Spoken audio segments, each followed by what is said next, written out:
اعوذ باللہ من الشیطان اللعین الرجیم بسم اللہ الرحمن الرحیم الحمد للہ وکفا وسلام علی عبادہ الذین اصطفیٰ. درود بھیجیے محمد وعلیہ.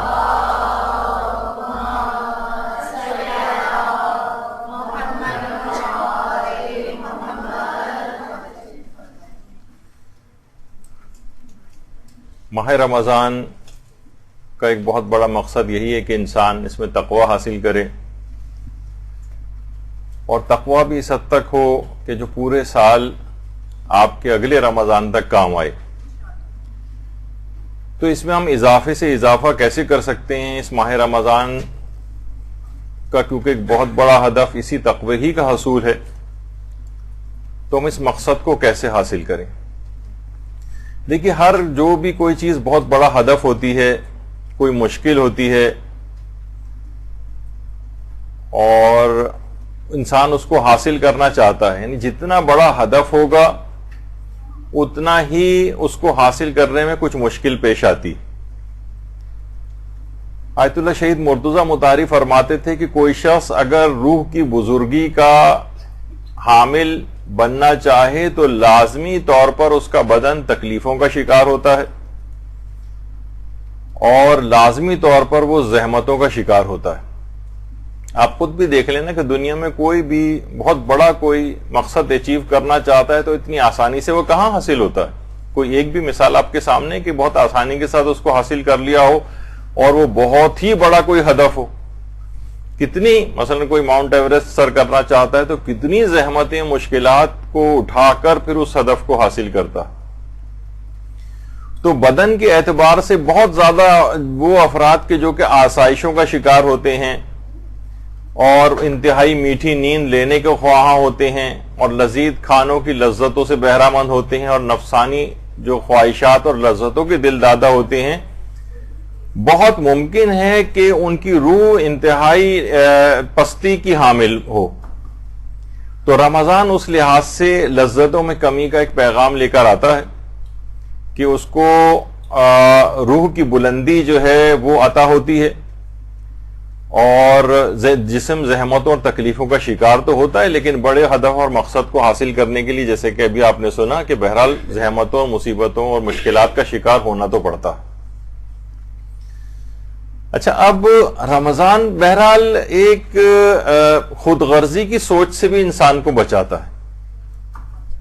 اگر آپ دیکھیں رمضان کا ایک اوور آل ایک آپ کے دماغ میں اگر ایک تصور آئے کہ مثلا آپ نے دیکھتی ہیں کہ رمضان کے احکام میں فدیوں کا تذکرہ آتا ہے. فدیوں کے اندر کیا ہے کہ غریبوں تک کھانے کی چیزیں پہنچانا. رمضان کے اندر کفاروں کا تذکرہ آتا ہے، اس کے اندر پھر وہی ہے کہ غریب، مستحق، مسکینوں تک پہنچانا، اور اتنا عدد پہنچانا، اور 60 کا عدد ہونا چاہیے، اور کم افراد تک نہیں بلکہ زیادہ افراد تک یہ چیز پہنچنی چاہیے، یعنی پورا 60 کا عدد پورا ہو. رمضان میں صدقات جو ہے ان کی تاکید بڑھ جاتی ہے، یعنی عام دنوں میں جو آپ صدقے دیتی ہیں لیکن رمضان میں اس سے بھی زیادہ، یعنی پھر وہی غریبوں کا احساس. رمضان ہی کے اندر آخر میں فطرے کا موقع آتا ہے، اس کے اندر پھر غریبوں کی امداد کا ایک پیغام اس میں ہوتا ہے. رمضان کے اندر عمومی طور پر لوگ زکوٰۃ بھی بہت زیادہ نکالتے ہیں، یہ مہینہ بہت زیادہ زکوٰۃ کے حوالے سے بھی ہے. افطار کرانا اور خاص طور پر غریبوں کو افطار کرانا یا عام لوگوں تک اس چیز کو پہنچانا، یعنی اپنا مال انسان خرچ کرے. تو ان تمام چیزوں کے اندر رمضان ایک پیغام لے کر آ رہا ہے بہرحال کہ اس میں دوسروں کی تکلیفوں کا احساس کرنا ہے، ان کے لیے آسانیاں مہیا کرنا ہے. آپ اس کے مکمل اگر وہ دیکھیں احکامات تو ہر جگہ آپ کو یہ چیز نظر آتی ہے. بلکہ اسلام تو انسان تو چھوڑیے، جانوروں کے تک کے سلسلے میں انتہائی اس قسم کے رحم دلانہ جذبات کا خواہاں ہوتا ہے. آیت اللہ جواد عاملی نے باقاعدہ اپنے ایک درس کے اندر ایک روایت بھی نقل کی ہے کہ کھلے آسمان کے نیچے ایک شخص ایک دفعہ دسترخوان بچھا کر بیٹھا ہوا تھا اور کھانے کھا رہا تھا. تو امام معصوم نے اس کو باقاعدہ منع کیا اور کہا کہ جاؤ تم اپنے خیمے کے اندر جاؤ اور وہاں جا کر کھانا کھاؤ. تم دیکھ نہیں رہے ہو کہ یہاں پر پرندے آ رہے ہیں اور پرندے تمہیں کھانا کھاتے دیکھ رہے ہیں للچائی ہوئی نگاہ سے. تو تم انہیں دکھا دکھا کر کھا رہے ہو. یعنی وہ امام جو جانوروں کا اس قدر خیال رکھتا ہو تو پھر آپ خود سوچئے کہ وہ اس لحاظ سے اس بات کو کب پسند کرے گا کہ مومنین جو ہے غربت کی زندگی گزاریں اور مومنین پریشانیوں کے اندر زندگی گزاریں اور انسان ان کو دیکھتا رہے. وہ تو جانور اور پرندوں تک کو کھانا کھاتے. اگر کسی انسان کو دیکھ رہا تھا وہ جانور وہ پرندہ تو امام نے اس شخص کو منع کیا کہ خیمے کے اندر چلے جاؤ. یعنی وہ اسلام جو کہ کہتا ہے کہ کسی اور یتیم کے سامنے اپنے بچے کو پیار نہ کرو کہ وہ اس کے دل میں احساس ہو کہ میرا باپ نہیں اور دیکھو یہ اس کا باپ اس کو پیار کر رہا ہے. یعنی اتنی جذبات کا خیال رکھنے والا اسلام. تو امام کے متعلق بھی ملتا ہے کہ کبھی کوئی جانور سامنے بھوکا ہوتا تھا تو خود تناول نہیں کرتے تھے جب تک کہ اس جانور کو کچھ نہ دے دیا جائے. تو بہرحال یہ سب چیزیں دیکھیے تو آیت اللہ جواد عاملی فرماتے ہیں کہ حقیقتاً واقعتاً دیکھا جائے تو ایسے تمام فرامین معصومین جو ہیں یہ واقعی چومے جانے کے قابل ہیں, یہ سینے سے لگائے جانے کے قابل ہیں ایسی تعلیمات. اور یہی وجہ ہے کہ ہمارے خود آیت اللہ جواد عاملی نے آگے درس میں فرمایا کہ ہمارے پیغمبر اسلام ختمی مرتبت صلی اللہ علیہ وآلہ وسلم صلی اللہ محمد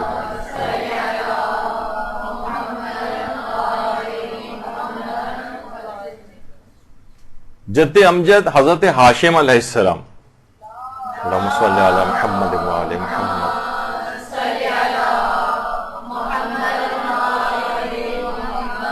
ان کے متعلق یہ کہا جاتا ہے کہ ان کی قبر مبارک جو ہے یہ فلسطین میں ہے, غازہ کے علاقے میں. یہ جو نکلے تھے اور جو افراد تھے وہاں پہ غربت کے مارے ان کی امدادی کے لیے نکلے تھے شام جانے کے لیے. تو راستے میں جب یہاں سے گزرے تو یہاں پر انتقال کر گئے تھے اور وہیں پر غازہ کے علاقے میں حضرت ہاشم کا کہا جاتا ہے کہ وہیں پر ان کا روضہ بھی ہے. تو فرماتے ہیں کہ اچھا یہ وہی ہاشم ہے جن سے نسل سادات کی ابتدا ہوئی ہے, حضرت ہاشم جس سے ہاشمی سادات کی ایک نسل کی جو ہے باقاعدہ ابتدا ہوئی ہے. تو ان کے اندر خصوصیت کیا تھی؟ یہ قبر مبارک ہے ان کی. ایک دفعہ اور درود بھیجیے محمد صلی اللہ علیہ وسلم.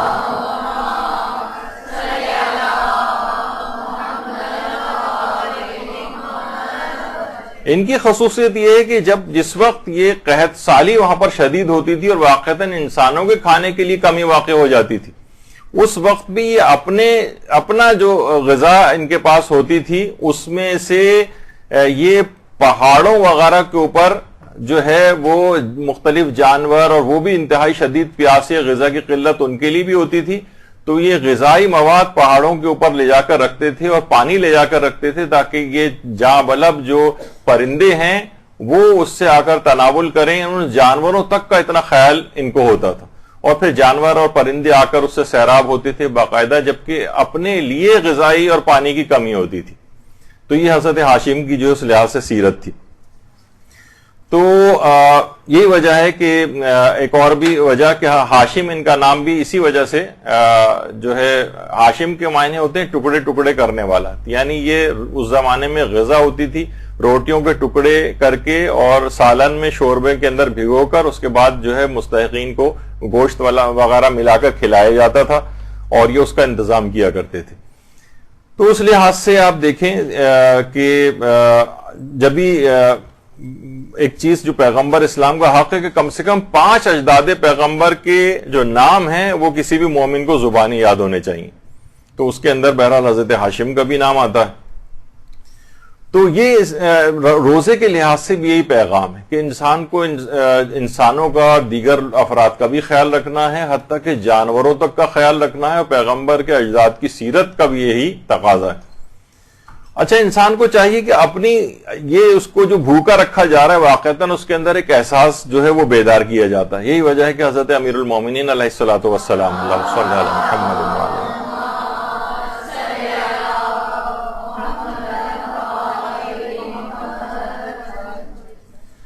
کہ پروردگار عالم جب کسی بندے کو پہ کوئی رحمت اپنی نازل کرنا چاہتا ہے, یعنی جو مفہوم ہے, تو اسے کم بولنے کا, کم کھانے کا اور کم سونے کا الہام کرتا ہے. یعنی واقعتاً اس کو اپنی یعنی یہ اس کو احساس دلانے کے لیے کہ تمہیں اپنی غذا کے اندر کمی کر کے اپنی آسائشوں میں کمی کر کے دوسروں کی ضروریات کو پورا کرنا ہے. اور یہ بھی حضرت امیر المومنین علیہ الصلوۃ والسلام فرماتے اللہم صلی علی محمد و آل محمد.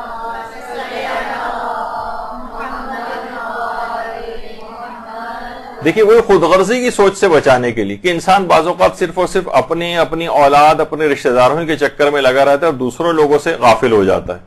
کہ جب تم یہ دیکھو کہ اللہ تمہیں اپنے ذکر سے مانوس کیے ہوئے ہیں، یعنی تمہیں ہر وقت اللہ یاد آ رہا ہے، تو سمجھ جاؤ کہ وہ تم سے محبت کرتا ہے.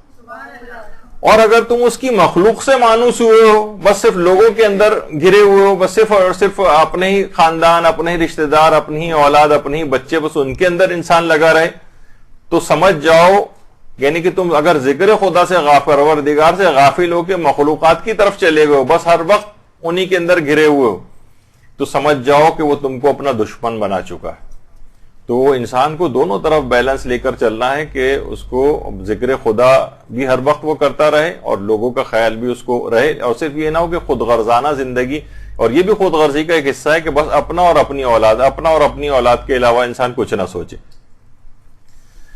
جب بھی کہا جاتا ہے کہ دیکھیے جیسے جیسے ہماری عمروں میں اضافہ ہو رہا ہے، ہمارے عمل اور کردار کے اندر بہتری آنے کے بجائے ہم دیکھتے ہیں کہ تنزلی کی طرف ہم جاتے ہیں، یعنی برخلاف اس کے ہوتا نظر آ رہا ہے. کسی نے بڑا اچھا کہا ہے نا کہ جب ہم بچپن میں ہمارے کپڑے گندے ہوتے تھے لیکن دل صاف ہوتے تھے، اور بڑے ہونے کے بعد کپڑے صاف ہیں لیکن دل میلے ہو گئے.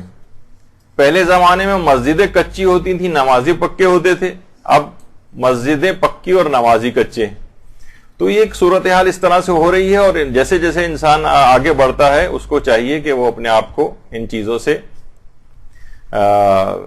مانوس کرے، پروردگار عالم کی طرف اپنی توجہات کو زیادہ کرے. اچھا، البتہ ایک چیز اور بھی اس کے اندر شامل کر لی جائے، اور رمضان میں کیونکہ تقوی میں اضافہ کرنے والی چیز ہے، کہ اس کے متعلق علماء فرماتے ہیں جیسے کہ آیت اللہ ہادی تالیہ حمدانی، یہ بہت عرفا کے اندر شمار ہوتے تھے. یہ فرماتے تھے کہ اگر کوئی شخص روحانی ترقی اور معنویات کے اندر ترقی چاہتا ہے، مقامات معنوی یعنی روحانی مقامات کی بلندگی چاہتا ہے، اور رمضان میں تو اور زیادہ ہمیں اس میں اضافہ درکار ہے، تو فرماتے تھے میری نگاہ میں کوئی بھی عمل والدین کی خدمت سے بڑھ کر اس سلسلے میں سازگار نہیں. تو انسان کو چاہیے کہ اس لحاظ سے اس کے اندر اقدامات کرے. اور جو دیگر بھی مستحبات ہیں، اس کے اندر مستحبات اور واقعی انسان کی طبیعت بھی راغب ہوتی ہے، لیکن مزید بھی اگر اس میں رغبت ہو جائے. جب بھی آیت اللہ بہجت فرماتے تھے کہ ہماری دینی کمزوری اور پسماندگی کی ایک وجہ یہ ہے کہ ہم نے مستحبات کو ترک کر دیا ہے. پہلے زمانے کو علماء مستحبات کے بہت پابند ہوتے تھے، وہ زیارتیں پڑھتے تھے، دعائیں پڑھتے تھے، تلاوت قرآن کیا کرتے تھے، اول وقت میں نمازیں پڑھتے تھے، مکروہات کو ترک کرتے تھے جیسے طلوع فجر اور طلوع آفتاب کے درمیان سونا. ہماری پسماندگی کی وجہ یہ کہ ہم نے ان چیزوں کو ترک کیا ہوا ہے. ہماری روحانی ترقی اس وجہ سے نہیں ہو پاتی کہ ہم نے ان چیزوں کو ترک کیا ہوا ہے. تو رمضان میں اگر کوئی اپنے تقوی میں اضافہ کرنا چاہتا ہے تو اس کے اندر ان چیزوں کی عادت ڈالے. اور رمضان کا آپ کو پتا ہے کہ تقوی مشق اور پریکٹس کروایا جاتا ہے تاکہ یہ پورے سال انسان رمضان کے علاوہ بھی ان چیزوں کو صرف یہ نہیں کہ آپ صرف رمضان کی حد تک یہ رہ جائیں، بلکہ یہ پریکٹس اور ایک مہینے کی مشق کروائی جاتی ہے تاکہ اگلے 11 مہینوں تک یہ سلسلہ اس کے عادی بن جائے. اچھا، اب دیکھیے رمضان میں ہمیں کرنا کیا ہے. دیکھیے آپ کتنی بھی احادیث پڑھ لیں، قرآن پڑھ لیں، قرآن کا تو خیر واضح حکم ہے لعلکم تتقون. روزے کا فلسفہ یہی بتایا گیا ہے کہ تاکہ تم متقی بن جاؤ، شاید تم متقی بن جاؤ. یعنی قرآن میں اور احادیث میں بار بار صرف ایک چیز بیان ہوئی ہے، گناہ نہ کرو، گناہ نہ کرو، گناہ نہ کرو. یعنی اگر گناہ نہیں چھوڑے تو آیت اللہ جواد عاملی فرماتے ہیں اپنے درس میں، جوادی عاملی، کہ ہمارے 5ویں امام محمد باقر علیہ الصلوۃ والسلام اللہم صلی علی محمد و آل محمد سے ایک روایت ہے جو کہ اصول کافی کی 3 جلد کے اندر بیان ہوئی ہے کہ جس وقت کوئی بھی شخص مرے گا اور وہ قبر میں اتارا جائے گا تو قبر میں اتارے جانے کے بعد جب قبر اس کی بند ہو جائے گی تو اس کی روح اس کے بدن میں واپس لوٹا دی جائے گی، اس کی روح اس کے بدن میں لوٹا دی جائے گی، اور اس کے بعد 2 فرشتے امتحانات لینے کے لیے اس کے پاس آ جائیں گے۔ فرماتے ہیں کہ یہ سوالات بہت زیادہ مشکل، یہ بہت زیادہ فلسفی یا منطقی ٹائپ کے نہیں ہوں گے، بہت سادہ قسم کے سوالات ہوں گے، وہی کہ تمہارا دین کیا ہے، اور تمہارا پروردگار کون ہے، اور تمہاری کتاب کون سی ہے، اور تمہارا رسول کون ہے۔ تو اب اگر یہ شخص گناہوں کا عادی رہا تو ایک بہت بڑا نقصان اس کے ساتھ یہ ہوگا کہ اس کا وہاں جا کر حافظہ کمزور ہو جائے گا۔ گناہوں کا ایک اثرات آپ کو پتا ہے کہ وہ ہے نا کہ دروغ گورا حافظہ نہ باشد، یعنی جھوٹا جو ہے وہ اس کا حافظہ نہیں رہتا۔ تو دنیا کے اندر بھی اس کے ساتھ یہ کہ یہ نسیان اس کو آخرت کے زندگی، برزخی زندگی میں بھی ہو جائے گا، یہاں تک کہ اس گناہوں کے اس نسیان کی بیماری کی وجہ سے عالم آخرت پہ اس کے اثرات منطبق ہوں گے، اور قبر میں جانے کے بعد یہ بھول کا مرض اس کو لاحق ہو جائے گا، اتنی زیادہ پریشانی کا یہ شکار ہوگا۔ وہاں جا کر روح اس کے جسم کے اندر واپس لوٹائی جائے گی، منکر و نکیر سوالات پوچھنے کے لیے آئیں گے، اور جس وقت یہ پوچھنے کے لیے آئیں گے تو یہاں تک اس کے ساتھ ہوگا کہ جب اس سے پوچھیں گے کہ تمہارا رسول کون ہے تو اس کو پیغمبر اسلام کا نام یاد نہیں آئے گا، نام ہی یاد نہیں آئے گا، یہ حیران، پریشان اور سرگرداں ہو جائے گا۔ اور آیت اللہ جوادی عاملی فرماتے ہیں کہ امام خمینی علیہ الرحمہ نے مسجد اعظم میں ایک مرتبہ درس میں فرمایا تھا کہ پھر ان افراد کو عذاب دیا جائے گا، اور کچھ عرصے کے عذاب بھگتنے کے بعد ان کو یاد آئے گا کہ ارے اس دنیا میں ہم رسول اللہ کا کلمہ پڑھا کرتے تھے، یعنی اس کے اتنے عرصے کے عذاب بھگتنے کے بعد رسول کا نام یاد آئے گا۔ تو بہرحال اب یہ ہے کہ دیکھیے، آپ نے دیکھا کہ بہرحال یہ گناہ جو ہیں وہ صرف فقط آپ ہماری دنیا کو ہی متاثر نہیں کرتے، ہماری برزخی زندگی کو متاثر کر رہے ہیں۔ جب بھی رمضان کا ایک بہت بڑا پیغام یہ ہے کہ انسان کو گناہ چھوڑنے کی مشق اور پریکٹس اس میں کر لینی چاہیے، اور اس کے بعد اس سلسلے کو رمضان کے بعد بھی جاری رکھنا چاہیے۔ تو یہ گناہوں کے اثرات فقط اس دنیا ہی کے، بلکہ اس دنیا میں فقط اس کی حد تک نہیں، دوسرے لوگ بھی اس کے اثرات کی لپیٹ میں آتے ہیں۔ یہی وجہ ہے کہ آیت اللہ حافظ بشیر نجفی وہ فرماتے ہیں کہ وہ بعض اوقات یہ ہوتا ہے کہ گناہ یہ خود کرتا ہے لیکن پوری کائنات کا مجرم ہو جاتا ہے، کیونکہ بہت سے گناہ ایسے ہیں جو صرف فقط اسی کو متاثر نہیں کرتے، کائنات کو بھی متاثر کرتے ہیں۔ بعض گناہوں کے باعث آسمان سے بارشیں برسنا بند ہو جاتی ہیں، لوگ کتنی پریشانی کا شکار ہوتے ہیں۔ بہت سے گناہ ایسے ہیں کہ جن سے بیماریاں جنم لیتی ہیں اور دوسرے لوگ بھی ان بیماریوں کا شکار ہوتے ہیں۔ بہت سے گناہ ایسے ہیں جس سے فقر اور غربت میں اضافہ ہوتا ہے، اس سے اس کے اپنے خاندان والے، اپنے گھر والے وہ سخت پریشان ہو جاتے ہیں۔ تو یہ سب کیا ہے کہ یہ کائنات کا مجرم ہو جاتا ہے، یہ دوسرے لوگوں کو اذیتیں پہنچانے کا مجرم ہو جاتا ہے۔ اس کے فقط گناہوں کے اثرات اس تک نہیں رہتے بلکہ دیگر افراد تک بھی اس کے گناہوں کے اثرات پہنچتے ہیں۔ اور یہی وجہ ہے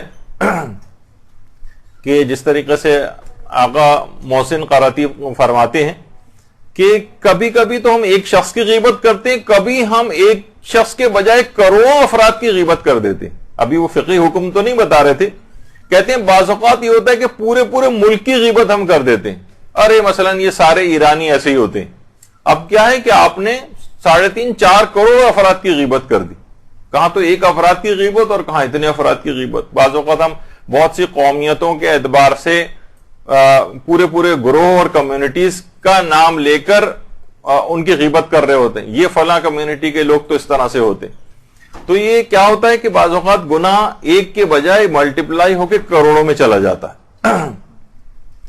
تو اور فرماتے ہیں کبھی یہ ہوتا ہے کہ کبھی ان کی سزا فوراً مل جاتی ہے اور کبھی اس میں تاخیر بھی ہوتی۔ فرماتے ہیں کہ آغا محسن قراتی کے افراد، ایک دفعہ شاید میں نے پہلے بھی اس مثال کو بیان کیا تھا کہ افراد کی 3 اقسام ہوتی۔ فرماتے ہیں اینک، یعنی جو چشمہ لگاتے ہیں، لحاف اور قالین کی مثال، بڑی اچھی مثالیں دیتے ہیں۔ کہتے ہیں اینک میں کیا ہوتا ہے، اینک میں اگر کوئی داغ اور دھبا لگ جائے فوراً اس کو صاف کرتی۔ اچھا یہی داغ یا دھبا لحاف میں لگ جائے تو ہفتے 15 دن کا انتظار کرتی ہیں، جب دھوبی یا لانڈری وغیرہ کو دیا جائے گا تب وہ جائے گا۔ اور فرماتے ہیں اگر قالین کے اوپر کوئی دھبا لگ جائے تو لگتے رہتے ہیں یہاں تک کہ 6 مہینے سال کے بعد ایک کھٹا پھر آپ قالین کو دیتی ہیں صفائی کے لیے۔ تو اور پھر اس کے بعد جب سال 6 مہینے بعد جب وہ جاتا ہے وہاں پر اور ڈنڈے مار مار کے اس پہ سے صفائی کی جاتی ہے تو پھر وہ قالین جو ہے وہ صاف ہوتا ہے. فرماتے ہیں کہ یہی بالکل حال جو ہے وہ مومنین کا بھی ہے. اس میں بعض تو نیک مومنین ہوتے ہیں کہ ادھر ان کے اوپر گناہ کا کوئی دھبا آیا اور فوراً ان کو کسی مصیبت میں مبتلا پروردگار کر دیتا ہے, جس طرح چشمہ کو فوری طور پر صاف کیا جاتا ہے اس طرح سے اس کے گناہ تاکہ فوراً صاف ہو جائیں. یہ کسی مشکل میں جاتا ہے فقط یہ توبہ کی طرف متوجہ ہوتا ہے یا اللہ کی طرف راغب ہوتا ہے, اس طرح چشمے کو ہم فوراً صاف کرتے ہیں.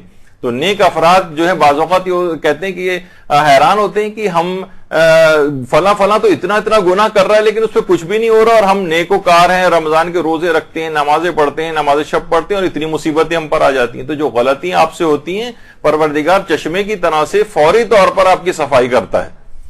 تو کہتے ہیں کچھ افراد جو ہے اس کی مثال ہوتے ہیں, اور کچھ افراد جو تھوڑے سے اور زیادہ خرابی کی طرف ہوتے ہیں ان کو کچھ مہلت دی جاتی ہے. جس طریقے سے ہفتہ 15 دن لحاظ دھونے کے لحاظ سے لانڈری کا آپ انتظار کرتی ہیں, اور کچھ جو زیادہ بدماش ہوتے ہیں ان کو زیادہ بڑا ٹائم دیا جاتا ہے تاکہ ایک ساتھ اس کے بعد ڈنڈوں سے ان کی کٹائی جو ہے وہاں پر کی جائے, اور آہستہ آہستہ ان کو یہ خود مثال انہوں نے اپنے ایک درس کے اندر دی. تو بہرحال یہ قیامت کے دن جب یہ افراد پہنچیں گے تو یہ ان کو بعض اوقات اتنی لمبی مہلت بھی مل جاتی ہے جس سے ہمارے لوگ دھوکہ کھاتے ہیں کہ ارے وہ دیکھیے وہ تو اس کے باوجود اتنا زیادہ نہ وہ خمس دیتا ہے نہ کچھ کرتا ہے, اس کے باوجود اس کا پیسہ جو ہے بڑھتا چلا جا رہا ہے. تو اس کو مہلت دی جا رہی ہے یہاں تک کہ اس کے بعد پھر ہوگی اس کی اچھی طریقے سے وہاں پر دھلائی, اور اس کے بعد وہاں کی دھلائی کے بعد پھر تو بہتر ہے کہ انسان اس طرف نہ جائے, دنیا ہی کے اندر اسے کچھ مشکلات ہو جائیں, کوئی بات نہیں برداشت کرے, توبہ کی طرف راغب ہو, اور چشمے کی طرح سے اس کی اینک کی طرح سے صفائی کی مانند اس کے اوپر جو مشکلات آتی ہیں وہ اس طرح سے ہو جائیں. تو بہرحال یہ بہترین موقع آپ کے پاس آ گیا ہے رمضان کا. اس کے یہ توبہ کرنے کا مہینہ ہے, گناہوں کو ترک کرنے کا مہینہ ہے, یہ گناہوں سے یو ٹرن لینے کا مہینہ ہے. اور جب بھی کہا جاتا ہے نا کہ توبہ کے لیے کانوں کو ہاتھ لگانا ضروری نہیں ہے بلکہ گناہوں سے ہاتھ اٹھانا ضروری ہوتا ہے. تو بہرحال ہمارے ہاں یہ ہوتا ہے عام طور پر بس بہت ہوا تو گالوں کے اوپر 2 تھپڑ لگائے اور کان کھینچے, اس سے توبہ نہیں ہوتی. اصلاً یہ کہ انسان گناہوں پر سے اپنے ہاتھ کو اٹھا لے. یہی وجہ ہے کہ رہبر معظم آیت اللہ خامنہئی جب جوانوں سے خطاب کرتے ہیں تو اس میں یہی فرماتے ہیں کہ اکثر جوان آ کر مجھ سے روحانی ترقی اور بلندی کے متعلق نصیحت لینا چاہتے ہیں. تو فرماتے ہیں کہ میں نے عظیم شخصیات کو صرف یہی کہتے سنا ہے کہ گناہ نہ کرو, گناہ نہ کرو, گناہ نہ کرو, اور یعنی ترک گناہ. کہتے فقط میں نے ایک چیز سنی, روحانی بلندگی کے لیے صرف گناہ, ترک گناہ.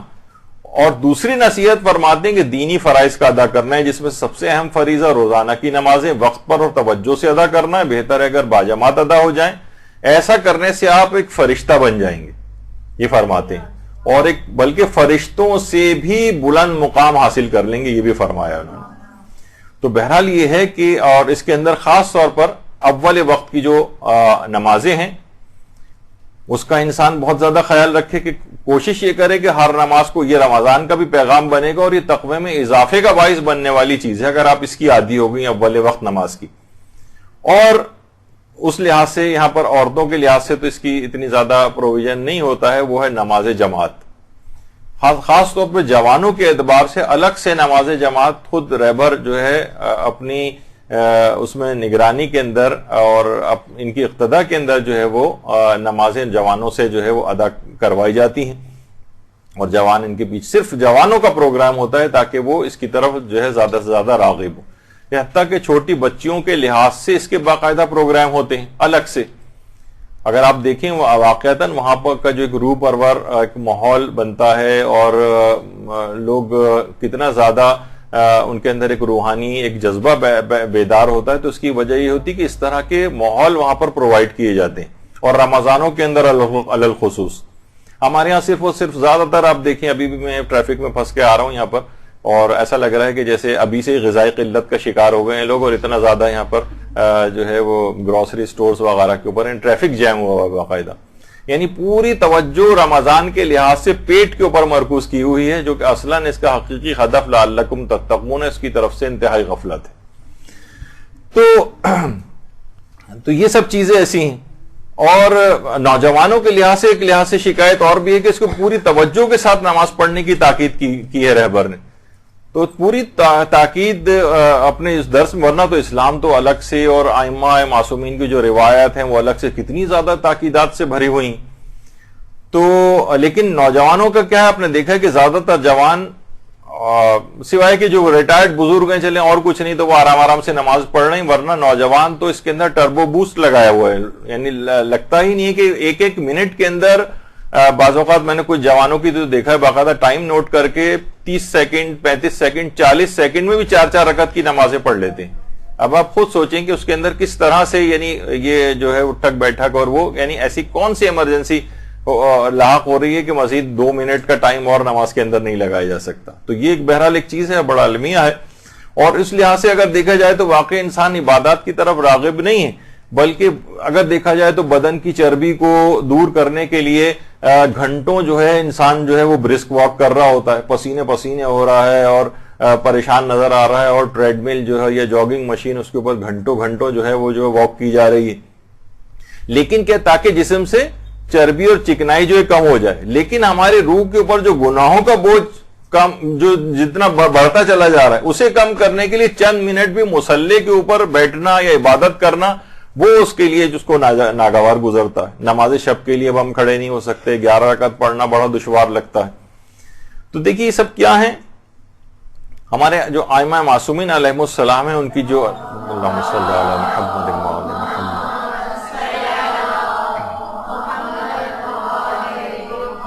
ان کی آپ ان کی احادیث کے اندر ان کی جو احادیث کی کتابیں ہیں اس میں ان کے اقوال پڑھیں تو گناہوں سے بچنے کا ہر طریقہ اس کے اندر موجود ہے. ہمارا کیا ہے کہ ہم مطالعہ ہی نہیں کرتے ہیں، ہم پتہ ہی نہیں چلاتے ہیں. تو اس کی مثال آغا بہجت نے بڑی اچھی دی ہے کہ، اور ان کی مثال دی آیت اللہ شربیانی کی. یہ بہت بڑے علماء اور فقہا اور عرفاء کے اندر شمار ہوتے تھے. تو ان کا واقعہ ایک دفعہ نقل کر رہے تھے کہ یہ جو تھے ایک دفعہ اپنے گھر کی طرف جا رہے تھے، ایک فقیر ان کے پیچھے لگ گیا. اچھا بار بار فقیر کہہ رہا ہے آپ خود اللہ کے لیے میری مدد کرو ورنہ میں مر جاؤں گا بھوک سے، اللہ کے لیے مدد کرو. اچھا انہوں نے کوئی توجہ ہی نہیں دی اور گھر کے اندر داخل ہو گئے، دروازہ بھی بند کر لیا. اور لیکن وہ فقیر باہر سے اصرار کرتا رہا. آپ کو پتا ہے نا بہت سے فقیر پیچھے لگ جاتے ہیں، کسی صورت پیچھے چھوڑنے کو تیار نہیں ہوا، حتیٰ کہ انہوں نے گھر والوں کو بھی منع کر دیا کہ اس کی کوئی مدد نہیں کرنا. اچھا صبح اٹھ کر دیکھا تو وہ فقیر دروازے پہ مرا پڑا تھا. انہوں نے حکم دیا کہ اس کو غسل دیا جائے، کفن وغیرہ پہنایا جائے، تجہیز و تکفین کا انتظام کیا جائے. اچھا جب غسل کے لیے اس کے کپڑوں کو اتارا گیا کفن پہنانے کے لیے، کفن تو بعد میں پہنانا تھا، اس سے پہلے غسل کے لیے کپڑے جسم سے لباس اتارا گیا تو دیکھا کہ پیسوں کی ایک بہت بڑی سی تھیلی اس کے جسم سے بندھی ہوئی تھی. اچھا اب آغا بہجت کہتے ہیں کہ یہی پورا حال ہم لوگوں کا ہے اس فقیر کی طرح سے. قرآن اور اطرت اور اہل بیت یہ سب کچھ ہمارے پاس موجود ہے، لیکن ہم پھر بھی کہتے ہیں کوئی عمل ہمیں ایسا بتا دیں جس سے ہمارے حالات بہتر ہو جائیں، کوئی ہمیں ایسی چیز مل جائے. وہ فرماتے ہیں کہ ارے بھائی یہی فرامین معصومین یہ جو ہمارے پاس موجود ہیں، جاؤ اور جا کر ان کے اوپر عمل کرو، اس میں تمہارے ہر مشکل کا حل موجود ہے. لیکن تم پڑھتے نہیں ہو، اسی فقیر کی طرح سے ہو کہ جسم کے ساتھ تھیلی بندھی ہوئی ہے لیکن دوسرے لوگوں سے مانگتا پھر رہا ہے. بڑی اچھی مثال دی انہوں نے آغا شربیانی کی کہ وہ اس طرح سے لوگ جو ہیں ہماری مثال کو جس طرح سے ہو گئی، سب چیزیں موجود ہیں ہمارے پاس، ساری تعلیمات موجود ہیں، ہر پریشانی اور مصیبت سے بچنے کا حل موجود ہے، لیکن یہ کیا ہے کہ اس کو نہ پڑھتے ہیں نہ ان سے کوئی استفادہ کرتے ہیں. تو یہ ہم لوگوں کا حال ہو گیا ہے. جاؤ اور جا کر پڑھو، اس کو عمل کرو. یہی وجہ ہے کہ آیت اللہ تقی مصباح یزدی فرماتے ہیں کہ آیت اللہ بہجت اکثر ازراہ مذاق یہ بات کہتے تھے کہ ہم اپنے تکامل کے لیے ایسی چیز کی تلاش میں ہیں جو نہ اللہ نے کہی ہے، جو نہ رسول اللہ نے کہی ہے اور جو نہ ائمہ معصومین نے کہی. ہم چاہتے ہیں ہمیں کوئی نئی چیز بتائی جائے جو ان میں نہ کہیں موجود نہ ہو. تو کہتے ہیں کہ ہماری بڑی خواہش ہوتی ہے اور ہم نہ کوئی اس طرح کی کسی بھی، جیسے ایک مولانا فرما رہے تھے کہ اگر کوئی کیل کانٹے یا الٹے سیدھے ٹیڑے میڑے حروف لکھ کر ہمیں پرچی کے اوپر تھما دے تو ہم بڑے اس سے لے کر آتے ہیں کہ بہت زبردست چیز اس نے دے دی. اور اگر مثلا وہ کہہ دے لکھ کے دے دے کہ زیارت عاشورہ پڑھیں تو ہم منہ بناتے ہیں کہ یہ تو وہی پرانی چیز انہوں نے بتا دی. یعنی کوئی ایسی چیز کی تلاش میں ہے جو اللہ نے بھی نہ کہی ہو، نہ رسول نے، نہ امام نے، کوئی نئی چیز ہونی چاہیے اس کے علاوہ. ارے بھائی یہ ساری چیزیں موجود ہیں. تو آغا بہجت یہ بات بھی فرماتے ہیں کہ دیکھیے اگر امام معصوم آ جائیں، اور جیسے کہ امام زمانہ علیہ الصلوۃ والسلام ہمارے موجود ہی ہیں، اللہم صلی علی محمد وعلی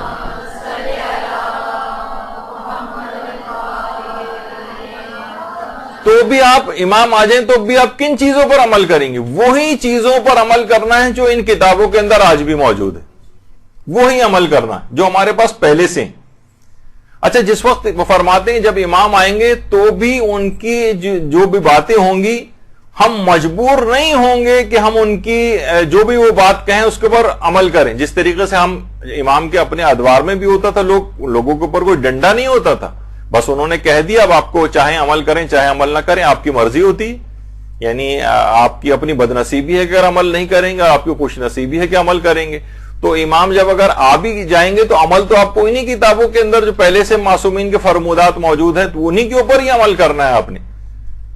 تو ان کے آنے یا نہ آنے یا سامنے ہونے یا سامنے موجود نہ ہونے سے کوئی فرق نہیں پڑتا، یہ انتہائی فضول قسم کا ایک آرگومنٹ ہے یا دلیل جو ہے پیش کی جاتی کہ امام ہوتے تو ہم ان کے سامنے بیٹھتے، وہ جو فرمودات کہتے ہیں ہم اس کے اوپر عمل کرتے۔ بھائی یہ فرمودات تو آج بھی موجود ہیں آپ کے پاس، کہاں آپ نے عمل کیا اس کے اوپر؟ اور مجبور تو آپ تب بھی نہیں ہوں گے جب امام کے سامنے بیٹھ کر بھی امام کسی چیز کا حکم دیں گے، اس میں بھی یہ ہوگا کہ سستی غالب آئے گی، نفس غالب آئے گا، کبھی آپ کی شخصیت غالب آ جائے گی اس چیز کے اوپر اور آپ عمل نہیں کریں گے، مجبور تو تب بھی نہیں ہوں گے۔ تو بہرحال یہ سب چیزیں ابھی بھی آغا بہجت فرماتے تھے کہ یہ سب کی سب چیزیں اب بھی موجود ہیں، اور یہ سب چیزیں جو ہیں وہ توضیح المسائل کے اندر پہلے سے تمام احکامات جو موجود ہیں ویسے ہی ان کے اوپر عمل کرنا ہے۔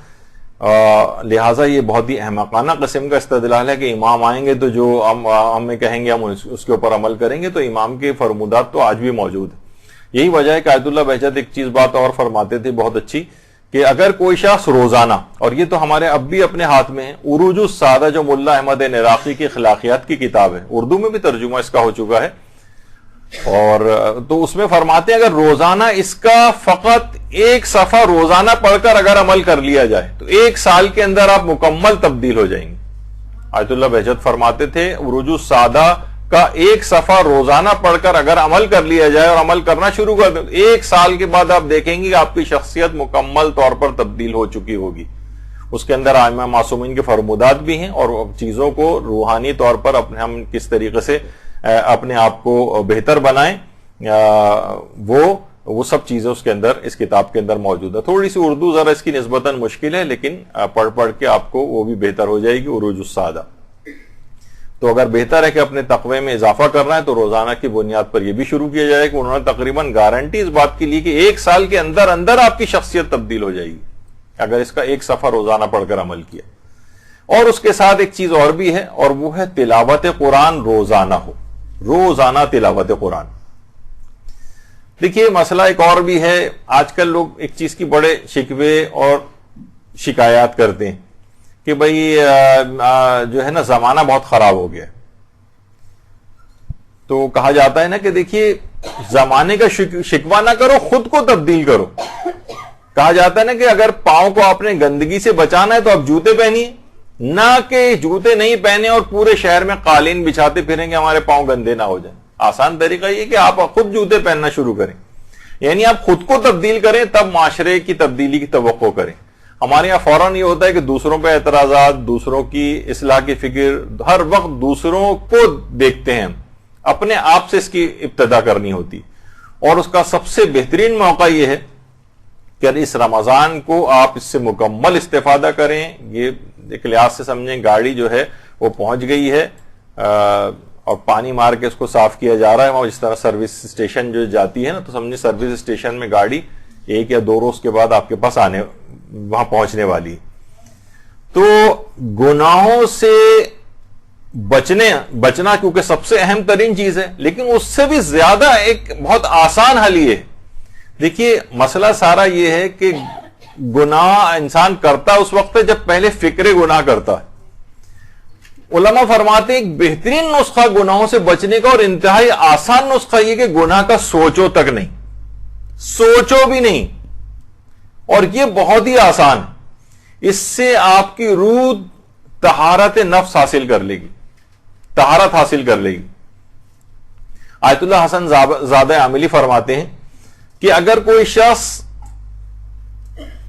خیال میں کوئی گناہ کرے تو خواہ اس نے وہ گناہ انجام نہ بھی دیا ہو تو ٹھیک ہے، وہ گناہ انجام نہیں دیا تو لکھا تو نہیں جائے گا، لیکن اس کے باوجود تم نے اپنے دل کو گناہ کے سپرد تو کر ہی دیا ہے، چاہے کہ آپ نے اس گناہ کے اوپر عمل نہیں بھی کیا ہو، لہذا گناہ کا سوچے بھی نہیں۔ تو فرماتے ہیں اگر ایسا کسی نے کر لیا اور یہ کام گناہ چھوڑنے کی نسبت زیادہ آسان ہے، یعنی گناہ کا جیسی دل میں خیال پیدا ہو فوراً خیال کو جھٹک دیا جائے، تو انسان کوئی بھی گناہ تک کہ جب آپ غیبت بھی کرتی ہیں تو پہلے ایک فکر ہوتی ہے کہ میں غیبت اب کروں گی یا مجھے کہنے میں بہت مزہ آئے گا، سوچے بھی نہیں اس کے متعلق، سوچتے ہی دماغ کو جھٹک دے۔ تو فرماتے ہیں کہ اس طرح سے روح انتہائی تیزی کے ساتھ طہارت کو حاصل کر لی، انتہائی تیز رفتاری کے ساتھ۔ اور آیت اللہ بہجت تو یہ بات بھی فرماتے تھے کہ گناہ چھوڑ دو تو ساری اطاعتیں خود چل کر تمہارے پاس آ جائیں گی، تمہیں الگ سے ان کو اپنے پاس خود چل کے جانے کی ضرورت بھی نہیں ہوگی، اطاعتیں چل چل کے تمہارے پاس آئیں گی۔ فرماتے ہیں کہ یہ باقاعدہ طور پر یہ سرچشمہ ہے۔ کہتے تھے کہ لوگ مجھ سے دستور العمل آ کر مانگتے ہیں کہ آپ ہمیں کوئی دستور العمل دیں، ہم کس طرح سے عمل کریں، کیا کریں، تو کہہ رہے ہیں میرا دستور العمل، سارے دستور العمل ایک جملے کے اندر جمع ہے، میں نے ایک چیز میں جمع کر دیا ہے، ترک گناہ ترک گناہ ترک گناہ۔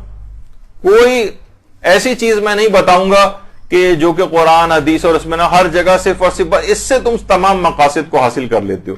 فرماتے تھے کہ اس طریقے سے ایک نیکی دوسری نیکی کو کھینچتی ہے، نیکیوں میں خصوصیت یہ کہ ایک نیکی دوسری نیکی کو کھینچتی ہے، اسی طریقے سے ایک برائی دوسری برائی کو کھینچتی۔ اگر تم گناہ چھوڑو گے تو نہ صرف ہے کہ گناہوں سے پیچھا چھوٹے گا بلکہ اطاعتیں لپک لپک کے تمہاری طرف آنے لگیں گی، تمہیں ایسی ایسی توفیقات نیکیوں کی نصیب ہوگی کہ تم حیران رہ جاؤ گے کہ یہ تو میں کام میں نے خود سے کرنا ہی نہیں چاہتا اور یہ نیک کام مجھ سے ہو گیا، یعنی خود بخود نیکیاں چل کر تمہارے پاس آئیں گی۔ تو اور فرماتے تھے علماء بھی فرماتے ہیں کہ جو گناہوں کے اندر جو سب سے زیادہ نقصان پہنچانے والے گناہ ہیں، دیکھیے گناہوں کی بھی بہت ساری اقسام ہیں نا، جو سب سے زیادہ نقصان پہنچانے والے گناہ ہیں وہ ہیں کہ جس میں انسان دوسروں کا کوئی حق مارتا ہے، دوسروں کے اوپر کسی طور پر کوئی ظلم کر دیتا ہے، دوسروں کا کوئی حق اس سے جو ہے وہ ضائع ہو جاتا ہے، جو کہ خاص طور پر حقوق الناس کے لحاظ سے، یعنی جو اس انداز کے جو ظلم ہوتے ہیں۔ بعض اوقات ہم کسی کو دھوکہ بھی دے رہے ہوتے ہیں، بعض اوقات جھوٹ بول کے نقصان پہنچا رہے ہوتے ہیں، بعض اوقات غیبت کر کے نقصان پہنچا رہے ہوتے ہیں، بعض اوقات فراڈ اور چال بازی کر کے نقصان پہنچا رہے ہوتے ہیں۔ جو کہا جاتا ہے نا کہ لطیفے کے طور پر یہ بات کہی جاتی ہے کہ دنیا میں سب سے زیادہ جو سچا انسان ہے وہ پان والا ہے، پان والا جو ہمیشہ پوچھ کر چونا لگاتا ہے، تو یہ باقاعدہ اس کے طور پہ بھی کہی جاتی ہے، ورنہ ہر شخص کیا ہے دوسرے کو چال بازی کے ذریعے، فراڈ کے ذریعے، دھوکے کے ذریعے چونا لگاتا ہے، یہ واحد سچا انسان ہے جو پوچھتا ہے ہمیشہ۔ تو بہرحال فرماتے ہیں علماء کہ تمام اعضاء کو اس رمضان کے اندر کنٹرول رکھنا ہے، تمام اعضاء کو، آنکھوں کے اعضاء ہیں جو ہمارے اور دونوں آنکھیں ان کو کنٹرول رکھنا ہے، اپنی کانوں کو کنٹرول رکھنا ہے، غیبتیں کوئی نہ آ جائیں، کسی کو جھوٹ نہ سننے پڑیں، جو اور اس سے ریلیٹڈ جو ہمارے اسی طریقے سے زبان ہے ہماری، اس کے متعلق غیبت کے گناہ ہیں، ان سب سے اپنے آپ کو بچانا۔ اعضاء تمام صوم میں رہتے ہیں روزے دار، روزے ہزار رکھتے ہیں ہم ایک ماہ میں، ایک شعر ہے کسی شاعر کا۔ اعضاء تمام صوم میں رہتے ہیں روزے دار، یعنی ہم اگر تمام اعضاء کا روزہ رکھیں گے نا تو ایک ماہ میں ہم ہزاروں روزوں کا ثواب پائیں گے، کان کا روزے کا ثواب، زبان کے روزے کا ثواب، اور دل کے روزے کا ثواب، اور دماغ کے روزے کا ثواب۔ تو شاعر نے اس چیز کو پریزنٹ کیا ہے۔ تو بہرحال یہ کہ انسان ہر عضو کو جو ہے وہ روزے کے اندر لے کر جائے، تب اس ماہ رمضان میں تقوی میں یعنی پتہ چلا اس نے صرف کان والا جو روزہ رکھا ہوا ہے یا دماغ والا رکھا ہوا لیکن زبان پہ غیبت جاری ہو رہی، تو کیا ہوگا کہ یہ تقوی میں اضافہ نہیں ہوگا بلکہ کمی واقع ہوگی۔ تو رمضان کے اندر ہر عضو کا اس کو خیال رکھنا ہے۔ ایک شخص ایسا، ویسے تو ہماری بہت بڑی تاریخ ہے علماء کی اور عرفاء کی اور صاحبان ایمان جو صالحین گزرے ہیں ان کی، کہا جاتا ہے کہ آیت اللہ سید محمد حسین طباطبائی کی جوانی کے دور سے ہی اتنا زیادہ اپنے تمام اعضاء کے اعتبار سے کنٹرول رکھنے والی شخصیت تھے کہ وہ افراد جو جوانی سے ان کو جانتے تھے، جوانی اور اس کے بعد کا دور، یہاں تک کہ بوڑھے ہو گئے تھے، وہ کہتے تھے کہ ہم 35 سال اس شخص کے ساتھ رہیں، لیکن ہم نے 35 سال میں ایک جملہ کبھی غیبت کا نہیں سنا، اپنی تعریف اور توصیف کے اندر ایک جملہ کبھی ان کی زبان سے نہیں سنا ہم نے. تو اتنے سال گزرنے کے باوجود تمام اپنے اعضاء کے اوپر اس حد تک آیت اللہ محمد حسین طباطبائی کنٹرول رکھتے تھے کہ کوئی جسم کا عضو ایسا نہیں تھا کہ جس کے متعلق یہ ہو کہ انہوں نے اس میں حکم خدا سے روگردانی کی. تو یہ ہمارے سامنے بہت سی مثالیں ہیں کہ 35 سال رہنے کے باوجود بھی لوگ کہتے تھے کہ ہم نے ایک جملہ ان کی زبان سے اس طرح کا نہیں سنا.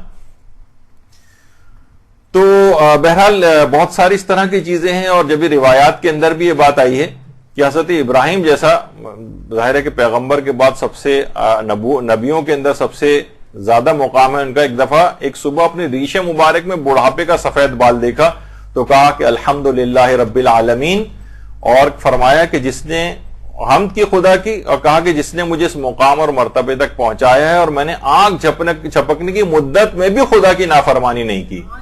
وہ تو خیر دیکھیے نبی خدا تھے بہرحال، اور لیکن ہمارے تو عام علماء کی بھی اگر ہم دیکھیں کہ نہ جانے کتنے ہمارے علماء کی مثالیں ہیں. جناب مقدس اردبیلی ہیں، حرام تو چھوڑیے، مکروہ چھوڑیے، مباح کام بھی زندگیوں میں نظر نہیں آتا. سید مہدی بحر العلوم، ان کے متعلق بھی یہی بات ملتی ہے کہ انتہائی تقدس معابی کے اندر تھے کہ بہت سے لوگ تو شک و شبہ میں گرفتار ہو گئے تھے کہ کہیں امام یہی تو نہیں کہ نام بھی ان کا محمد تھا، مہدی بھی لقب تھا، علم کے اندر اور تقوی و پرہیزگاری میں بھی اتنا زیادہ تھے، تو بہت سے لوگ شک و شبہ کا بھی شکار ہوئے تھے. تو اتنے مقدس معابی ہمارے علماء کے اندر، جب بھی کہا جاتا ہے کہ جس کو عصمت اکتسابی سے تعبیر کیا جاتا ہے، عصمت اکتسابی، اور عصمت اکتسابی ظاہر ہے اصل جو عصمت ہے وہ تو چہاردہ معصومین کے پاس ہے، جو کہ عصمت کاملہ کہلاتی ہے، عصمت کبریٰ کہلاتی ہے. لیکن ایک عصمت اکتسابی بھی جو خود سے حاصل کی جاتی، جیسے کہا جاتا ہے کہ شہزادہ علی اکبر علیہ الصلوۃ والسلام، اللہم صلی علی محمد وعلی محمد،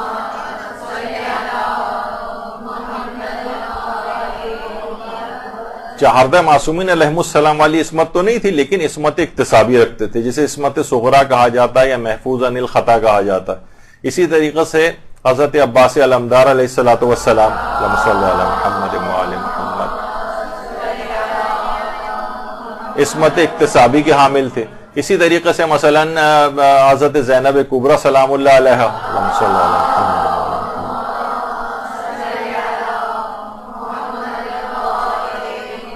یہ انہوں نے خود اپنی ریاضتوں سے، اپنی نفس کشی سے اس مقام عصمت کو حاصل کیا تھا کہ محفوظ عن الخطا جو ہے کہا جاتا ہے. چہاردہ معصومین کی عصمت ظاہر ہے وہ تو ایک بالکل پروردگار کی ایک خاص عطا ہے اور اس میں کوئی شریک نہیں ہے ان کا. تو کتنے ہمارے علماء ایسے ہیں، جیسے ابھی میں ان کی مثال دے رہا تھا مقدس اردبیلی کی، سید مہدی بحر العلوم کی. اسی طریقے سے مثلا آیت اللہ بہاؤالدینی یہ بات فرماتے تھے، آیت اللہ رضا بہاؤالدینی فرماتے تھے قم میں جتنی بھی مدفون ہستیاں قم میں، معصومہ قم کے بعد مجھے علم نہیں ہے کہ کوئی بھی شرف اور فضیلت میں مرزا ابو القاسم قمی سے زیادہ فضیلت کا حامل ہو. قبرستان شیخہ، گلزار شیخہ جو بالکل معصوم قم کے قبرستان کے روضے کے برابر میں قبرستان ہے، وہاں مرزا قمی کی قبر ہے. انہوں نے بھی اتنا مقام فرماتے ہیں کہ معصومہ قم کے بعد جو افضل ترین جو شخصیات قوم کے اندر مدفون ہیں، اس کے اندر آیت اللہ ابو القاسم مرزا قمی کے نام سے جو مشہور ہیں ان کی شخصیت. تو کیسی کیسی شخصیات ان لوگوں نے، یہ کیوں ان کا تذکرہ آ رہا ہے؟ یہ تقوی اور پرہیزگاری سے اس مقام تک پہنچے. بلکہ ایک شخص کو خواب میں آگے کہا تھا کہ لوگ میں اگر یہ تمام لوگ چاہیں تو اپنی حاجات لے کے میری قبر پہ آئیں تو میں ان کی تمام حاجات کو قبول کروا سکتا ہوں. لیکن ظاہر ہے کہ استخفاف ہوگا معصومہ کا یا امام رضا کی قبر کا، تو میں یعنی ان کا تو مقام انتہائی اعلیٰ اور رفع ہے، لیکن لوگوں کو ظاہر ہے زیادہ وہیں متوجہ رہنا چاہیے، ورنہ یہ کوئی بڑی بات نہیں ہے. ان لوگوں کی حاجات تمام کے تمام افراد میرے پاس بھی آ جائیں تو سب کی حاجات کو قبول کروا سکتا ہوں. تو بہرحال یہ تمام علماء اس مقام تک کیسے پہنچے؟ انہوں نے تقوی اور پرہیزگاری سے اس مقام کو حاصل کیا. دیکھیے بہت سے لوگ کہتے ہیں کہ دیکھیے کتنے ہی رمضان آتے ہیں کتنے ہی رمضان جاتے ہیں، ہم دیکھتے ہیں کہ تقوی کے کوئی خاص ہم پہ فرق نہیں پڑتا. پچھلے سالوں میں جو تھا آپ ذرا دل کو ٹٹولیے، پچھلے بھی رمضان آ کے گزرا اور نہ جانے کتنے رمضان پیچھے آ کے گزرے، کوئی زیادہ فرق ہمیں اپنی طبیعتوں کے اندر نظر نہیں آتا. آیت اللہ بہجت کہتے تھے کہ اگر کوئی شخص اپنے گناہ اس طرح سے چھوڑنے پر سے عاجز آ جائے جس طریقے سے اس کو واقعتاً گناہ چھوڑ دینے چاہیے، کہتے تھے اس کا ایک طریقہ ہے، وہ یہ ہے کہ اگر ہر شب جمعہ یا روزانہ بھی اگر ممکن ہو تو وہ اگر اولیاء خدا میں سے کسی ایک کی قبر پر یا روضے پر آ جائے. اچھا روضے پر اگر آنا ممکن نہیں ہے تو وہ اپنے وطن میں بیٹھ کر بھی اس عمل کو انجام دے سکتا ہے، لیکن فرماتے تھے کہ اگر روضے پر بیٹھ کر وہ آئے اور تلاوت قرآن کرے. جب بھی اس طرح کی بہت زیادہ وہاں پر تقاریب ائمہ کے حرموں میں خاص طور پر رمضان میں منعقد ہوتی، وہ فرماتے تھے اور اس عمل کو 40 ہفتوں تک جاری رکھے، 40 ہفتوں تک، اور آ کر وہاں تلاوت قرآن کرے اور تلاوت قرآن کرنے کے بعد ان صاحب قبر کو جو ہے وہ ہدیہ کرے. اچھا دور سے رہنے والے جو افراد ہیں وہ فرماتے تھے کہ اس سے زیادہ مؤثر گناہوں چھوڑنے کا کوئی عمل نہیں کہ مکے مدینے اور مقامات مقدسہ میں مدفون جتنی بھی اولیاء خدا کی قبور ہیں اور وہ جو مقدس ہستی ہیں وہاں پر دفن ہیں، ان کے لیے اگر آپ قرآن کا ایک جز یا کچھ سورہ ہے قرآنی پڑھ کر ان کو ہدیہ کریں تو یہ عمل گناہوں کو چھوڑنے کے سلسلے میں بہت ہی معاون ہے. یعنی اگر وہاں بیٹھ کے کر سکے تو بہت ہی بہتر ہے، اگر کسی کو یہ والی سہولت حاصل ہو اور جو دور ہو اور اس کے لیے ممکن نہ ہو. اور کہتے ہیں فرماتے ہیں کہ 40 ہفتے تک یہ سلسلہ رہے، اور شب جمعہ اگر ہو یا پھر روزانہ کی بنیاد پر بھی ہو تو بہت ہی اچھا ہے. اور اس بات کی جو ہے وہ مکمل پابندی کرے کہ تلاوت قرآن کرے ان جگہوں کے اوپر بیٹھ کر، تو وہ دیکھے گا کہ انتہائی تیز رفتاری کے ساتھ اس سے گناہ چھوٹتے چلے جائیں گے، اور 40 ہفتوں تک اس عمل کو کرے. تو میں اس لحاظ سے یہ بات بتا رہا تھا کہ تقویٰ کچھ حاصل ہوتا ہے پھر ہم سے رخصت ہو جاتا ہے، تو اس کو مضبوط کرنے، اس میں اضافہ کرنے والے اعمال پتہ ہونے چاہیے، ری انفورس کریں اس تقوی کو کہ یہ مضبوطی کے ساتھ گڑ جائے اپنی جگہ پر، اور یہ ایسا نہ ہو کہ پھر آہستہ آہستہ ہم دیکھتے ہیں کہ وہ ڈرین ہو جاتا ہے سارا کچھ دن بعد ہی. حتیٰ کہ بہت سو کا تو تقویٰ عید کے روز ہی تک پورا ڈرین ہو جاتا ہے. ایسا ہے کہ جو آج ہی کسی کو تنخواہ ملی اور آج ہی گن پوائنٹ کے اوپر کسی کی تنخواہ جو لوٹ لی جائے، وہ اس کے ساتھ ہوتا ہے عام طور پہ عید کے دن جو ہم سے گناہ ہو جاتے ہیں. تو ایک تو طریقہ کار یہ ہے. دوسرا طریقہ کار ایک اور علماء فرماتے ہیں، ایک تو یہ ہے کہ دیکھیے آپ جس جگہ بھی آپ کا جہاں نماز پڑھتی ہے نا اس کی جگہ کو ایسا رکھیں جہاں آپ کا واقعتاً نماز میں دل لگے. بہت سے لوگ بہت اچھی ایسی جگہ بھی بناتے ہیں. ہمارے ساتھ یہ کہ عبادتوں میں دل کیوں نہیں لگتا، کہیں پہ بھی ایسی عام گزرگاہ، لوگ بھی سامنے سے گزر رہے ہیں، شور ہنگامہ مچ رہا ہے، ٹی وی سامنے سے کھلا ہوا ہے، اور یعنی وہاں دل لگنے والی کوئی عبادت کے اندر جگہ نہیں، بلکہ اس میں یہ ہوتا ہے کہ جلد سے جلد ہم ختم کریں کیونکہ ٹی وی کی آواز گونج رہی ہے، کوئی ڈرامہ بھی دیکھا جا رہا ہے، تو تاکہ جلدی نماز ختم کریں ہم. تو عبادتوں میں دل نہیں لگتا. لیکن ایسی جگہ کے اوپر، ایسی جگہ پہ مصلی کہ وہاں باقاعدہ کوئی نماز کی جگہ، کمرہ، کوئی خاص جگہ جہاں آپ کا دل لگے، اس کو جگہ کو ایسا ڈیکوریٹ کریں، بنائیں. تو اچھا جس وقت آپ وہاں پر ایسی جگہ ہو کہ جو کتنا آپ دیکھیے خواتین ہیں وہ پیسہ بھی خرچ کرتی ہیں، سب کچھ کرتی ہیں اپنے کپڑوں کے سلسلے میں، تو نماز کی جگہ بنانے میں کیوں نہیں ہوتا؟ یہ ہمارے یہاں کچھ چیزوں میں انتہائی کنجوسی، جیسے کہا جاتا ہے نا کہ جناب بچوں کو بے تحاشا 20-25 ہزار مہینہ کے بچے مثلا برگر اور وہ کھا جاتے ہیں، لیکن جب ہم اسٹیشنری کی دکان پہ جاتے ہیں تو ہم کوشش یہ ہوتی ہے کہ بہت معمولی سے بس چیز ان کو دلا دی جائے. کتاب بھی ہے اگر ہے تو بس ایک توزیع مسائل پورے گھر کے لیے کافی ہونی چاہیے، ایک قرآن ہے یا بس وہ رکھا ہوا ہے، جبکہ ہر ایک کے پاس ایک الگ قرآن ہونا چاہیے، ہر ایک کی توزیع مسائل الگ ہونی چاہیے. تو بہت ساری چیزیں ایسی، ہر ایک کی صحیفہ کاملہ الگ ہونی چاہیے. تو خیر، تو وہ فرماتے ہیں کہ جس وقت آپ تعقیبات میں، دو نمازوں کے درمیان تعقیبات میں مشغول ہوتی ہیں، اس وقت دیکھیے تعقیبات میں جس وقت انسان مصلی پہ بیٹھا ہوتا ہے نا، مصلی پہ آتے ہی شیطان اس سے دور ہو جاتا ہے. بہت اچھا موقع آپ کے پاس ہے اس وقت. فرماتے ہیں کہ اس وقت کوئی بھی اپنی ایک اخلاقی برائی کو آپ ایسا ٹارگٹ کر لیں جس گناہ اور کمزوری کو چھوڑنے سے آپ عاجز ہوں، مثلا غیبت ہی، اور کسی ایک خاص شخص کی غیبت اکثر ہم دیکھتے ہیں کہ اس کی فلاں فلاں کی غیبت ہم سے زیادہ ہو جاتی ہے، آپ اس شخص کو وہ کریں اور کہیں، اور زیادہ بڑا اس میں شارٹ ٹارگیٹس رکھیں، یعنی ڈیوریشن شارٹ رکھیں اس بات کی، مثلا یہ کہ میں 1 ہفتے تک فلاں شخص کی غیبت نہ تو کروں گی اور نہ سنوں گی، صرف 1 ہفتے تک. اور فرماتے ہیں کہ اس وقت جس وقت یہ آپ عہد کر لیں، نظر کر لیں، قسم کھا لیں کہ میں اس کی مخالفت نہیں کروں گی 1 ہفتے تک، اور پھر 1 ہفتہ گزر جائے تو اس میں مزید ایکسٹینشن کر لیں، پھر اس کا دورانیہ آپ بڑھا بھی سکتی ہیں. اس طرح کر کے ایک ایک گناہ کو آپ ٹارگٹ کریں. مصلی پر بیٹھے ہوئے اس وقت شیطان آپ کے اوپر حملہ آور نہیں ہوگا، ورنہ اس کے علاوہ جو مواقع ہوتے ہیں نا اس میں شیطان آپ کے دل میں وسوسے ڈالے گا، بلکہ خیال ہی نہیں آنے دے گا کہ اس طرح کا کوئی آپ کریں، دماغی طور پہ کوئی عہد یا قسم کھائیں آپ. تو یہ جو مصلی نماز ہے اس کو، اس والے ٹائم کو آپ خاص طور پر اویل کریں، اور اس کے اندر کوئی شارٹ ڈیوریشن دورانیے والے جو ہوتے ہیں اس میں آپ گناہوں کو چھوڑنے کا عہد کریں. یہ تو میں نے غیبت کی مثال دی. اس طرح سے جو مزید جو جن گناہوں کا کوئی بھی شخص شکار ہوتا ہے، وہ زیادہ واقف ہوتا ہے ان سے، وہ کہیں گے 1 ہفتے تک میں اس گناہ کو نہیں کروں گی، اور باقاعدہ قسم کھا لیں اس کی شرعی طور پر کہ اس کو پھر کفارہ آپ کو دینا واجب ہو جائے، تاکہ تو آپ کے اوپر ایک پابندی ہو جائے. پھر آپ دیکھیں گے کہ اس دوران جب اس پہ عمل کریں گے تو کس حد تک آپ کو اس کا فائدہ ملے گا، اور وہ گناہ مستقل اس سے چھوٹتے چلے جائیں گے.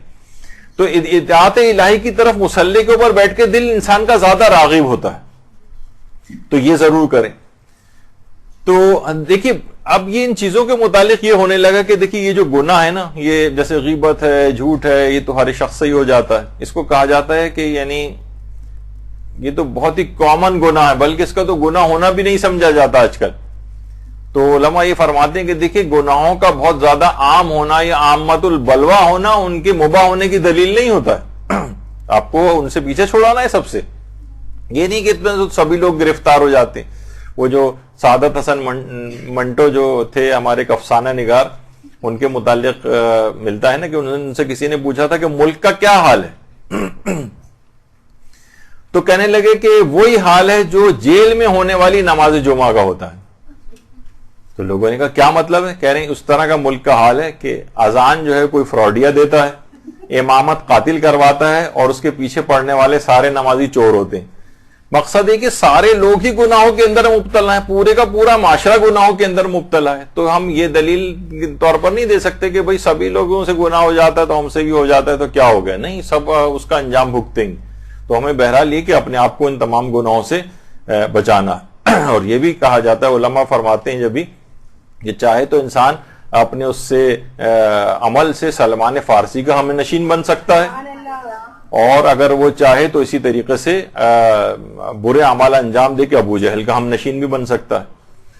اچھا، یہ جو ہمارے ساتھ ہوتا ہے نا کہ ہم گناہ کرتے ہیں، ٹوٹ جاتا ہے جو عزم ہے ہمارا، اور ہم کوئی بھی چیز دل میں سوچتے ہیں کہ بس یہ ہم سے نہ ہو، لیکن اس کے باوجود ہم سے ہو جاتی ہے. علماء فرماتے ہیں اس کی ایک بہت بڑی وجہ ہے کہ ہم مال حرام اور مال مشکوک ہمارے جسموں کے اندر جاتا ہے. یہ بہت بڑا مسئلہ ہے.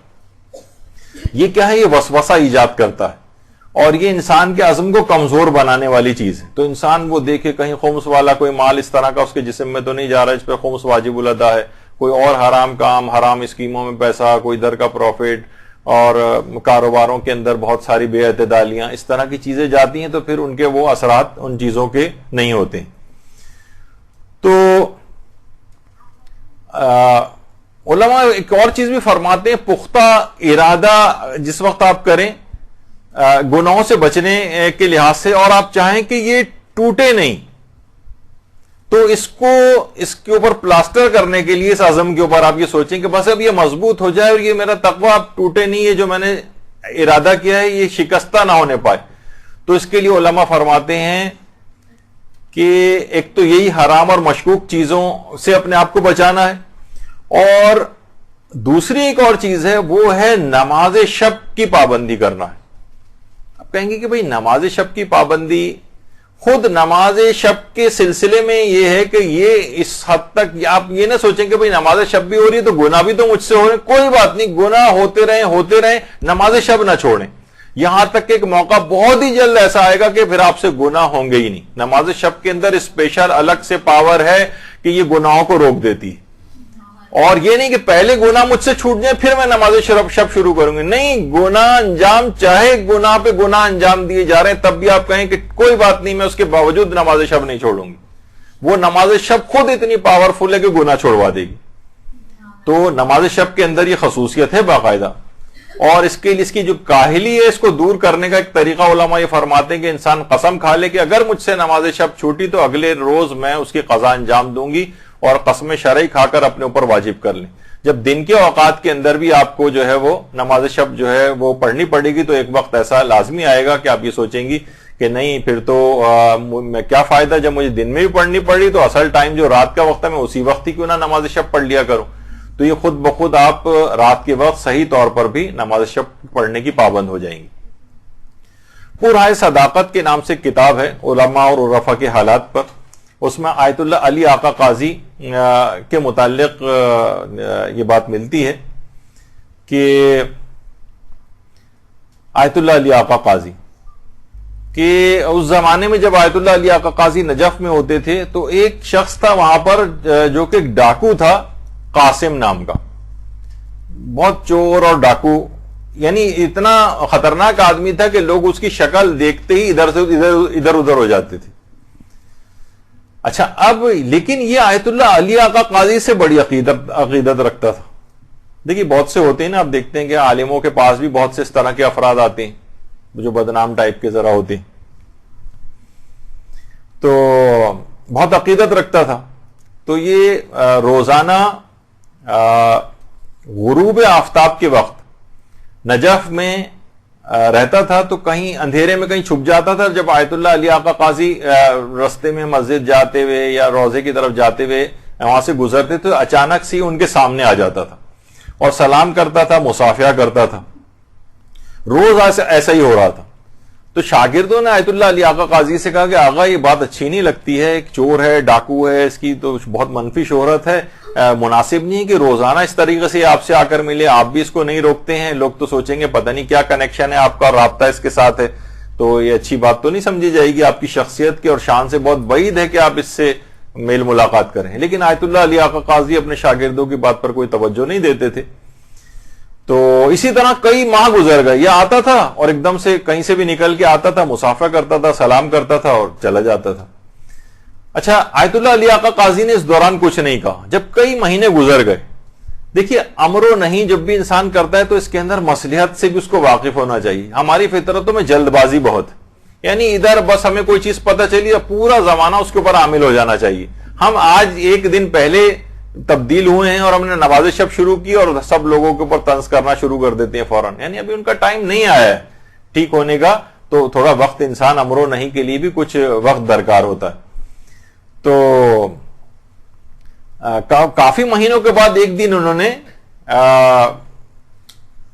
پکڑ لیا آیت اللہ علی آقا قاضی نے قاسم کو اور کہا کہ دیکھو اگر میں ایک کام کہوں تو تم انجام دو گے, اور دیکھو کام اتنا آسان ہے, کوئی مشکل کام نہیں, نہ مال خرچ ہوگا نہ کوئی خاص وقت خرچ ہوگا. کہا کہ فرمائیے آپ. کہا کہ نہیں, پہلے تم وعدہ کرو کہ اس کو انجام ضرور دو گے. علی آقا قاضی نے کہا. تو اس نے کہا کہ ٹھیک ہے, کافی حیل و حجت کے بعد بہرحال وعدہ کر لیا اس نے. تو کہا کہ آدھی رات کو جب تم اٹھو گے صرف 10 منٹ کا ایک کام کرنا ہے.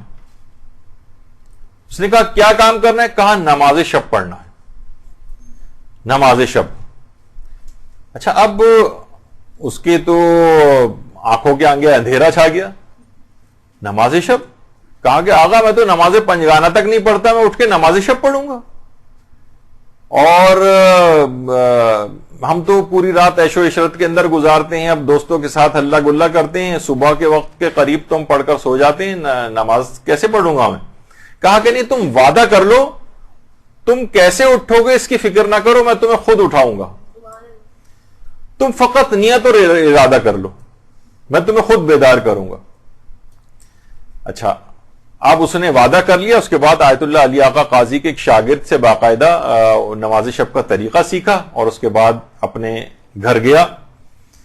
اچھا اب جب گھر گیا تو رات کو سونے لگا تو اس کو یاد آیا کہ مجھے تو علی آغا قاضی سے میں نے وعدہ کیا ہے، لیکن میں تو اب سونے جا رہا ہوں، پتہ نہیں میری آنکھ کھلے نہیں کھلے، اس زمانے میں تو ایسے کوئی الارم سسٹم وغیرہ بھی نہیں ہوتا تھا۔ بہرحال اس نے ارادہ کر لیا کہ میں اٹھ جاؤں گا۔ اچانک نماز شب کا جو وقت تھا اس پہ خود بخود اس کی آنکھ کھل گئی، ایسا لگا جیسے کسی نے باقاعدہ آواز دے کے اس کو جگایا ہو۔ اچھا اس کے بعد بہرحال اس نے وعدہ تو کر لیا تھا کہ اگلے دن پوچھیں گے آ کر۔ اب اس کی جس وقت بالکل اندھیری رات تھی، 14ویں کا چاند جو ہے وہ چمک رہا تھا، اور جب یہ اپنے حوض میں وضو کے لیے آیا تو اس حوض کے اندر، اس پانی کے اندر اس کو اپنا عکس نظر آیا۔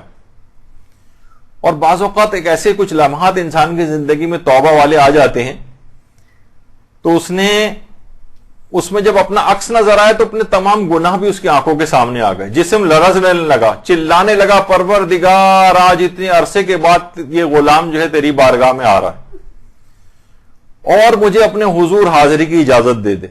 اس کے بعد اس نے نماز شب پڑھی اور گناہوں سے اس نماز شب کی برکت سے اس قدر عظیم مقام حاصل ہوا اور ایسا تائب ہوا کہ وہ اس زمانے میں ولی خدا کے طور پر جانا جانے لگا، پہچانا جانے لگا، حتیٰ کہ جو بیمار افراد ہوتے تھے وہ اس کا جھوٹا پانی لے کر جاتے تھے اور اس سے شفا یابی حاصل کرتے تھے۔ درود بھیجیے محمد علی محمد۔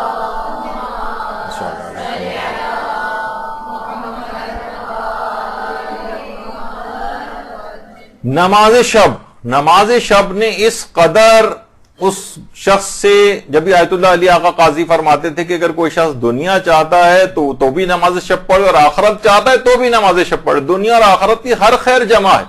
اور یہ اتنی پاورفل نماز ہے کہ گناہوں کے ساتھ کوئی چور، ڈاکو، ڈکیت، قاتل کوئی ہو اس سے بھی گناہ چھڑوا دیتی، چاہے جائے گا کہ جو ان گناہوں کا شکار نہ ہو۔ تو یہ رمضان خاص طور پر اس میں آپ نے آپ کو خاص طور پر ان تمام چیزوں کا اپنے لحاظ سے آپ عادی بنا لیں، اور آپ دیکھیں چاہے لوگ کہتے ہیں نا کہ بھئی ابھی تو ہم خود ہی گناہوں کے اندر گرفتار ہیں، ابھی ہم سے کیسے یہ سب چیزیں چھوٹیں گی، اور نماز شب کیا کرنی، نماز شب کے اندر اتنی زیادہ پاور ہے کہ خود گناہ چھوڑوا دے گی۔ بس اس کی آپ 10 منٹ کی روزانہ اس کو پابندی کر کے دیکھیں، پھر آپ نتیجہ اللہ کے اوپر چھوڑیں اور دیکھیں گے نماز شب کتنی پاورفل چیز ہے۔ اور اس لحاظ سے بھی اگر آپ دیکھیں تو اس میں کوئی مسئلہ بھی نہیں، رات کو اٹھنے والا بھی کوئی مسئلہ نہیں ہے۔ آیت اللہ سیستانی کے فتوے میں تو نماز عشاء کے پڑھنے کے فوراً بعد بھی آپ نماز جو ہے شب پڑھ سکتی ہیں۔ اچھا نماز شب کو اگر رات ہی کو اٹھ کر پڑھنے چاہے، جو اس کا اول وقت ہے فجر سے ذرا پہلے اٹھ کر پڑھنے کا، اگر کوئی جو افضل وقت میں بھی پڑھنا چاہے تو اس کا بھی ایک نسخہ آیت اللہ بہجت نے بتایا۔ آیت اللہ بہجت فرماتے تھے کہ اگر دن کی نمازوں کو آپ اول اوقات میں انجام دیں تو نماز فجر کے لیے اور نماز شب کے لیے بیدار ہونا مجھ پر چھوڑ دیں۔ بس آپ کو رات میں اٹھنا مشکل ہو رہا ہے نا، تو دن کی نمازوں کو اول وقت میں اوقات میں انجام دے دو، خود بخود، یعنی مجھ پر چھوڑ دو۔ ایک لحاظ سے مجھ پر چھوڑ دو سے مرادی کہ پروردگار عالم خود بخود ایسے وسائل آپ کو مہیا کرے گا کہ آپ خود بخود نافلہ شب کے وقت اٹھ جائیں گی یا نماز فجر کے وقت۔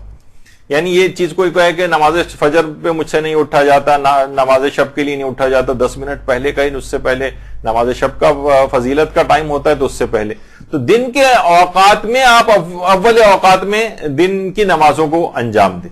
ظہر، عصر ہے یا مغرب عشاء کو بھی انسان جو ہے وہ پڑھ سکتا ہے اول اوقات میں، تو خود بخود لازمہ بنے گا کہ آپ فجر کے لیے اٹھیں گی اور نماز شب کے لیے اٹھیں گے۔ تو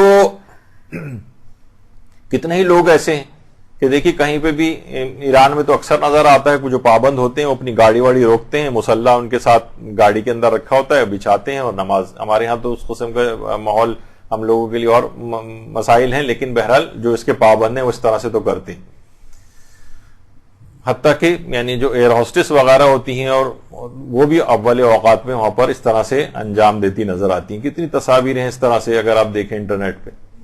باقاعدہ آیت اللہ بہجت نے جب یہ بات کہی تو ان کے ایک طالب علم نے اس بات کو پریکٹس کیا، دن کی اوقات وہ رات کو نہیں اٹھ پاتا تھا، حتیٰ کہ فجر بھی قضا ہو جاتی تھی اس سے، تو اس نے آقا بہجت کی اس بات پہ عمل کیا کہ دن کی نمازوں کو اس نے اول اوقات میں پڑھنا شروع کیا، تو وہ خود کہتا ہے کہ میں مدرسے میں اپنے کمرے میں سویا ہوا تھا کہ اس کے بعد اچانک سے مجھے لگا کہ کسی نے مجھے آواز دی کہ نماز شب کے لیے اٹھ جاؤ. جب میں اٹھ کے میں نے ہر جگہ تلاش کیا, کوئی بھی آدمی کہیں نظر نہیں آیا کہ جس سے پتہ چلتا ہے کسی نے مجھے اٹھایا.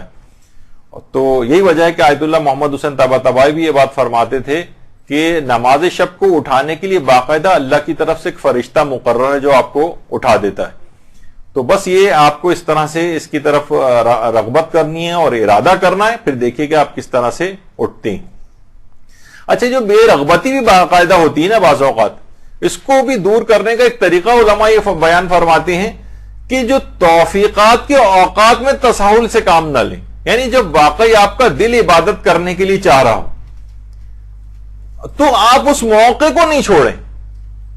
یعنی دیکھیے بہت سے اوقات ایسے ہوتے ہیں واقعی آپ کا دل عبادت کو چاہ رہا ہوتا ہے, لیکن اس میں بھی آپ وہی 3 منٹ 4 منٹ بس پڑھ کے فوراً اٹھ جاتی ہیں, حالانکہ ابھی رغبت باقی تھی, ابھی عبادت کی طرف آپ کا دل رجحان تھا, ابھی اٹھنے کو دل نہیں جا رہا تھا, لیکن اب آپ نہ فوراً اٹھ جاتی.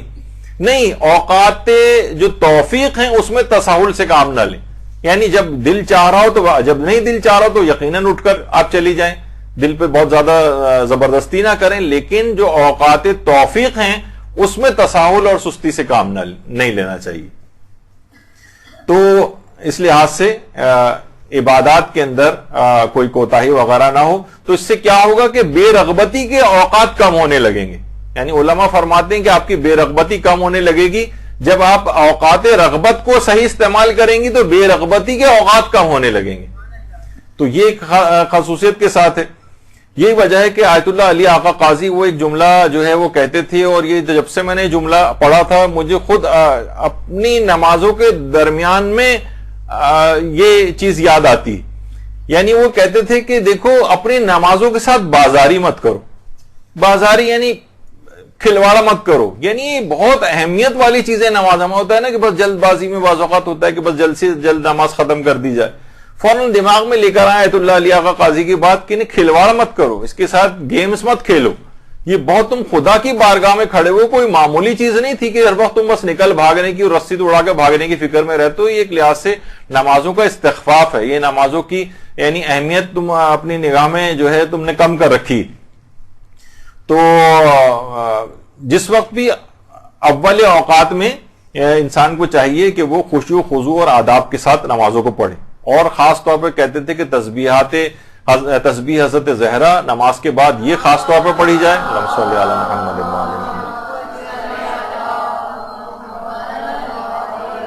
اور تیسری چیز ایک اور خاص خصوصیت کے ساتھ بتاتے تھے, ابھی بھی تمام علماء سے آپ پوچھیں کہ افضل ترین تعقیبات میں سے تسبیح حضرت زہرا ہے. آیت اللہ سیستانی کا وہ فتویٰ اور جتنے علماء ہیں ان سب کا یہ ہے.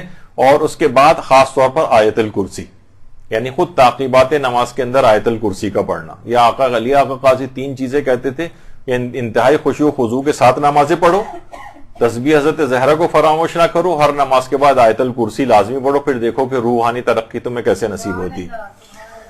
اچھا, ابھی آپ نے سنا تھا کہ آقا جوادی عاملی فرماتے تھے کہ پیغمبر اسلام کا نام تک بھول جائے گا وہ. تو فرماتے ہیں کہ 2 افراد ایسے ہیں جو نام نہیں بھولیں گے, یعنی یہ فوراً ان کو یاد آ جائے گا. اچھا, ایک تو نام ایک اور عمل کے سلسلے میں وہ آگے بتاؤں گا. جو دوسرا شخص انہوں نے بتایا وہ ہے جو کہ نمازوں میں اذان اور اقامت جس وقت وہ پڑھتا ہے تو اس کے اندر اشہد ان محمد الرسول اللہ پڑھتا ہے. تو جو اپنی نمازوں کے اندر اذان اقامت اس سے نمازیں پڑھتا رہا ہے تو یہ کتنی دفعہ اس نے اس کی تکرار کی, یہ نہیں بھولے گا پیغمبر اسلام کا نام. اور اسی طریقے سے جو نمازوں کا پابند ہوگا وہ تشہد کے اندر بھی پڑھتا ہے اشہد ان محمدًا عبدہ ورسولہ, اور السلام علیکہ ایھا النبی سلام کے اندر بھی پڑھتا ہے. تو اتنی دفعہ پیغمبر کے نام کا تکرار جو ہے اس کو ہوگی کہ یہ ان کے نام کو بھول نہیں پائے گا. اس کا مطلب یہ ہے کہ یہ خطرہ ان تمام افراد کے ساتھ لگا ہوا ہے جو اپنی نمازوں کو نہیں پڑھتے ہیں, جو نمازوں کے پابند نہیں ہیں. ان کو یہ نام ہو سکتا ہے کہ وہاں پر یاد ہی نہ آئے سوال منکر و نکیر کے وقت. یعنی ایک بہت اہم چیز یہ ہوگی کہ سوال منکر و نکیر جو جس وقت ہو رہا ہوگا تو اس وقت اس کو پیغمبر اسلام کا نام نامی یاد آ جائے. وہ اس کے لیے لازمی ہے کہ وہ اذان اقامت تشہد سلام اور نمازوں کو پڑھنے کا پابند ہوگا, تو انشاءاللہ یہ مسئلہ اس کے ساتھ نہیں پیش آئے گا. اچھا، تو یہ اس طرح سے چیزیں ہوتی ہیں. جو ابھی وہ کہتے ہیں کہ عام طور پر جو تلقین جب پڑھی جاتی تو آپ کو پتہ ہے کہ 3 بار تلقین پڑھنے کے جو ہے وہ اوقات بتائے گئے ہیں. تو جس میں اسماء افہام اور سب لوگ اوپر کھڑے ہوئے سن رہے ہوتے ہیں، ایک آدمی نیچے قبر کے اندر جو ہے وہ بیٹھا ہوا جو ہے وہ پڑھ رہا ہوتا ہے. تو اتنی یاد دہانی کے باوجود بھی 3 دفعہ تلقین پڑھی جا رہی ہے، تب بھی پیغمبر کا نام بھول جائے گا. ایسے افراد گناہوں کے باعث جو خاص طور پہ بے نمازی وغیرہ ہوتے ہیں. تو لیکن جو بہرحال واجب اور مستحب نمازوں کے اندر اس طرح سے پیغمبر کا نام، یعنی جو ان کا پابند ہوگا تو خود بخود اس کو نام یاد آ جائے گا. تو نہ صرف یہ ہوگا بلکہ وہ فرماتے ہیں کہ ظاہر ہے کہ وہ عربی نہیں جانتا ہوگا، تب بھی اس کے لیے کوئی مسئلہ نہیں ہوگا نام کو اس کو وہاں پر یاد آنا. اور اس کے بعد فوری طور پر جس وقت وہ سوال منکر و نکیر کا صحیح طور پر جواب دے گا، فوراً جنت کی کھڑکی اس کے لیے کھول دی جائے گی اور قیامت تک وہ لطف اندوز ہوتا رہے گا جنت کی نعمتوں سے وہاں پر.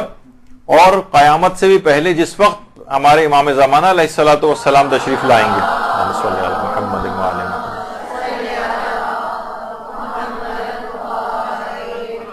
تو باقاعدہ ملتا ہے کہ ان کے ظہور کے بعد مومنین ایک دوسرے سے اپنی قبور میں ملاقاتوں کے لیے جائیں گے، اپنے دیگر مومنین کے قبور میں، اور فرشتے آئیں گے اور یہ آپشن پیش کریں گے کہ تمہارے زمانے کے امام نے ظہور کیا، اگر تم چاہو تو ان کی نصرت کے لیے ہمارے ساتھ چل سکتے ہو. تو اب یہی افراد جو کہ گنڈے دار نمازی ہوں گے یا مثلا نمازی نہیں پڑھتے ہوں گے، یہ اس وحشتناک ماحول میں پیغمبر کا نام جو ہے وہ بھول جائیں گے. تو یہ ایک مسئلہ جو ہے وہاں جا کر پیش آ سکتا ہے. اچھا، اب کیونکہ اتنا وقت بھی نہیں ہے، مولانا بھی آنے والے ہوں گے، تو مجھے جلد سے جلد اس کو ختم کرنا ہے. تو اب دیکھیے بہرحال یہ جو نماز شب ہے، اس میں امام حسین علیہ الصلوۃ والسلام نے بھی حضرت زینب سلام اللہ علیہ سے فرمایا تھا، اللہم صلی علی محمد وعلی محمد، کہ مجھے نماز شب میں نہ بھولنا. اور کوئی رات ایسی نہیں گزری تھی حتیٰ کہ 11 محرم والی رات کہ جس میں حضرت زینب سلام اللہ علیہ نے بیٹھ کے نماز پڑھنا، علماء فرماتے ہیں کہ خاندان اہل بیت میں بیٹھ کر نماز پڑھنا کوئی قیامت سے کم چیز نہیں ہوتی تھی. وہ ہمیشہ ہر مجبوری کی حالت میں بھی یعنی کھڑے ہو کر حتیٰ الامکان نماز پڑھتے تھے. لیکن اس قدر مصائب ہو چکے تھے، اس قدر جسمانی مصیبتوں کا شکار ہو چکی تھی حضرت زینب کے بیٹھ کر نماز حتیٰ کہ نماز واجب تک بیٹھ کر پڑھی تھی. تو بہرحال اچھا، اب یہ جو نماز ہے، نماز کے حوالے سے دیکھیں تو یعنی باقاعدہ یہ بات بھی کہی جاتی ہے کہ انقلاب ایران کا سے پہلے کا جو دور شمار ہوتا تھا، اس زمانے میں اس حد تک لوگوں کا نماز فجر کو ترک کرنا بھی اس قدر معمول بن چکا تھا کہ جس وقت رشتوں کی خواستگاری ہوتی تھی تو اس وقت ایک کوئی بہت ہی اہم ترین پوائنٹ کے خصوصیت کے طور پر یہ بات کہی جاتی تھی کہ یہ لڑکا نماز فجر بھی پڑھتا ہے. کہتے تو اچھا، یعنی اتنی عنقا بات تھی کہ یعنی جو کہ ہر مومن پر ویسے ہی فریضہ ہے، وہ بہت بڑی کوالٹی کے طور پر پیش کی جاتی تھی اگر کوئی شخص اس زمانے میں انقلاب سے پہلے نماز فجر اگر پڑھتا تھا. تو یہ تمام چیزیں ایسی ہیں کہ بہرحال ان کی طرف لوگوں کی توجہ عام طور پر نہیں ہوتی ہے. اور دوسری چیز اور بھی علماء کہتے ہیں کہ دیکھیے جس سے ہم تقوی میں اضافہ کرنے والی جو چیزیں ہیں، وہ ان میں سے ایک چیز یہ بھی ہے کہ انسان مال کو خرچ کرے. دیکھیے بہت میں نے ایک جگہ کہیں پڑھا تھا، کسی جگہ کسی مسجد کا ایک اشتہار تھا، اس میں نوجوانوں کو رغبت دلانے کے لیے کچھ انسینٹیوز وغیرہ تھے کہ جو اتنے دن مثلا بچہ جو ہے وہ 40 دن تک نماز فجر آ کر پڑھے گا، اسے سائیکل انعام میں دی جائے گی. لیکن یعنی اپنے اپنے لحاظ سے بہرحال لوگ جو ہے وہ کوشش کرتے ہیں انسینٹیوز دیے جائیں، کچھ مال کو خرچ کیے جائیں. میں نے وہ کہا کہ اس سے پہلے کہ لوگ برگروں میں اور پتہ نہیں کس کس چیز میں بے تحاشا پیسہ خرچ کرتے ہیں، لیکن کیا ہے کہ جب دین کے لحاظ سے کوئی بات آتی ہے اس کے اندر جو ہے نا فوراً کنجوسی اور جو ہے نا پیسوں کی قلت یاد آنے لگتی ہے. تو بچوں کے لحاظ سے بھی یہ بات ہے، اس لحاظ سے یعنی مال کو خرچ کرنا چاہیے. دیکھیے کہا جاتا ہے کہ تفسیر عیاشی لکھنے والے ہمارے ایک عالم جو گزرے ہیں، یہ پہلے غیر شیعہ تھے، بعد میں شیعہ ہوئے، اور شیعہ ہونے کے بعد اچھا باپ کی طرف سے میراث میں بہت زیادہ ان کو پیسہ بھی ملا تھا. ان کا نام تھا عیاش سمرقندی. باقاعدہ اس کے بعد انہوں نے تفسیر، اگرچہ یہ صرف ان کی تفسیری لحاظ سے شہرت زیادہ ہو گئی، لیکن یہ خود مجتہد اور فقیہ بھی تھے. تو انہوں نے بلکہ صف اول کے فقہاء میں ان کا شمار ہوتا تھا، لیکن تفسیر زیادہ مشہور ہوئی ان کی. تو اتنی زیادہ جتنی بھی دولت ان کو میراث میں ملی تھی، انہوں نے ساری کی ساری وہ کتابوں کو جمع کرنے، اس کی نقول بنوانے اور طالب علموں کے اوپر سب کی سب دولت خرچ کر دی تھی. اور تفسیر قرآن کے لحاظ سے تو کتنے زیادہ مشہور ہوئے. تو ہمارے ہاں بھی یہی ملتا ہے، ہم دیکھتے ہیں کہ بہت ہوا تو پیسہ کتنا خرچ کرتے ہیں دینی تعلیم کے اوپر. مثلا وہی 1000-1500 روپے میں چاہتے ہیں کوئی دینی طالب علم، کوئی بھی بس ہمیں بس یہ قرآن پڑھنا تھوڑا بہت اس کو آ جائے بچے کو. اور اس کے علاوہ مثلا کتنے اچھے طالب علم ہیں، کتنے ایسے علماء ہیں جو قسمہ پرسی کی زندگی گزار رہے ہیں، ان کو تھوڑا سا پیسے زیادہ دے کر ان سے استفادہ کر کے اپنے بچے کو زیادہ روحانی ترقی، ان کو زیادہ علم کی طرف لانے والے افراد، ان پہ پیسہ خرچ نہیں کریں گے. بس اس میں کتنا کہ بس 1000-1500 کے اندر کوئی آ جائے سائیکل کے اوپر پڑھانے والا، کوئی جو 10-15 منٹ پڑھا کے ان کو چلا جائے اور چند سال کے اندر جیسا تیسا بس قرآن ختم ہو جائے. تو کیا ہے کہ دین کے اوپر پیسہ خرچ نہیں کرتے، دنیا کے اوپر بے تحاشا پیسہ خرچ ہوتا ہے. کسی دین کے کام میں جب ہوتا ہے تو ان کو اگر کہیں کہ جناب 5000 روپے قرآن پڑھانے کے لیے، کتنے لوگ ہیں جو بیچارے اسکائپ وغیرہ پہ دینی طالب علم پڑھا رہے ہوتے ہیں، پورا مہینہ بھی پڑھاتے ہیں، اور خاص طور پر باہر رہنے والے افراد جو ہیں کہتے ہیں نہیں ہم تو $15 سے زیادہ آپ کو نہیں دے سکتے، ہم تو $10 سے زیادہ آپ کو نہیں دے سکتے ایک مہینے میں. اور کتنا پیسہ وہاں پر اس لحاظ سے خرچ ہو رہا ہوتا ہے، لیکن ساری کنجوسی اور کفایت شعاری وہ دین کے اس میں نظر آتی. نتیجہ یہ ہوتا ہے کہ اس کا بھی انٹرسٹ لوز ہو جاتا ہے. ظاہر ہے پیٹ ہر ایک کے ساتھ لگا ہوا ہے، وہ غریب لوگ ہوتے ہیں اور نہیں چل پاتا، تو ان کا بچہ زیادہ تر جاہل ہی اسی طرح سے رہ جاتا ہے، وہ بات آگے نہیں بڑھ پاتی. تو بہرحال مال کو خرچ کرنا اس لحاظ سے، یہ جو وقت ضائع ہو رہا ہے ہمارے بچوں کا، ان کا بچپن ختم ہوا چلا جا رہا ہے ان موبائل فون. ٹھیک ہے بہت سی چیزیں دیکھیں ٹیکنالوجی کی ایسی ہیں کہ وہ اگلی جائے نہ نگلی جائے والا معاملہ ہوتا ہے، لیکن کیا ہے کہ وہ اب رمضان کی بھی ہے نا وہ جو دعا ہے، آپ دیکھیے گا اللہم فک کل اسیر، تمام اسیروں کو رہائی عطا فرما. تو یہ جو اسیر بنے ہوئے ہیں موبائل فونوں ہر شخص کے ہاتھ میں، ہر وقت یہ ہے کہ ہر وقت چلیں کسی کنسٹرکٹیو اس کے اندر استعمال ہو، لیکن ہر اس کو ابھی جو میں مثال دے رہا 30 سیکنڈ کے اندر 4 رکعتی نماز ختم کر کے کے بعد فوراً بعد گھنٹوں کے لیے یہ اٹھانا ہوتا ہے اس کے ہاتھ میں، یہ زندان کے اندر اس کو جانا ہوتا ہے. تو یہ بہرحال ایسی چیز ہے. وقت کا ضائع کرنا دینی اعتبار سے تقوی کا حصول وقت ضائع کرنے کے ساتھ جو ہے یہ ممکن نہیں. آیت اللہ خوئی کے متعلق بھی بات ملتی ہے. آیت اللہ خوئی جوانی ہی کے دور میں، یا آیت اللہ خوئی کی جوانی کی تصویر، یعنی اس حد تک اپنے وقت کو قابو کرتے تھے کہ کبھی جوانی کے دور میں گھر میں کھانا سالن پکنے میں دیر ہوتی تھی تو روٹی کا ایک ٹکڑا جیب میں ڈال کر اور درس دینے کے لیے روانہ ہو جاتے تھے کہ میں رستے میں کسی جگہ بیٹھ کے یا کہیں پہ بھی وہ روٹی کے ٹکڑا کھا کے گزارا کر لوں گا، لیکن وقت میرا جو ہے وہ ضائع نہ ہو. اور یہاں تک کہ جو جب روزانہ کوفے سے نجف بھی جو جاتے تھے تو پیدل چلنے کے جاتے کے دوران دیکھا جائے تو بھی پیدل چلتے ہوئے جا رہے ہیں، اس میں کوئی آدمی کیا مطالعہ کر سکتا ہے. تو اس وقت یہ جتنے بھی سورہ ہے قرآنی ہوتے تھے یا کوئی قرآن کے پاس ہوتا تھا اس کو حفظ کرتے ہوئے جاتے تھے. یہاں تک کہ آیت اللہ خوئی نے 70 سال کی عمر میں تقریباً قرآن بھی پورا حفظ کر لیا تھا. درود بھیجیے.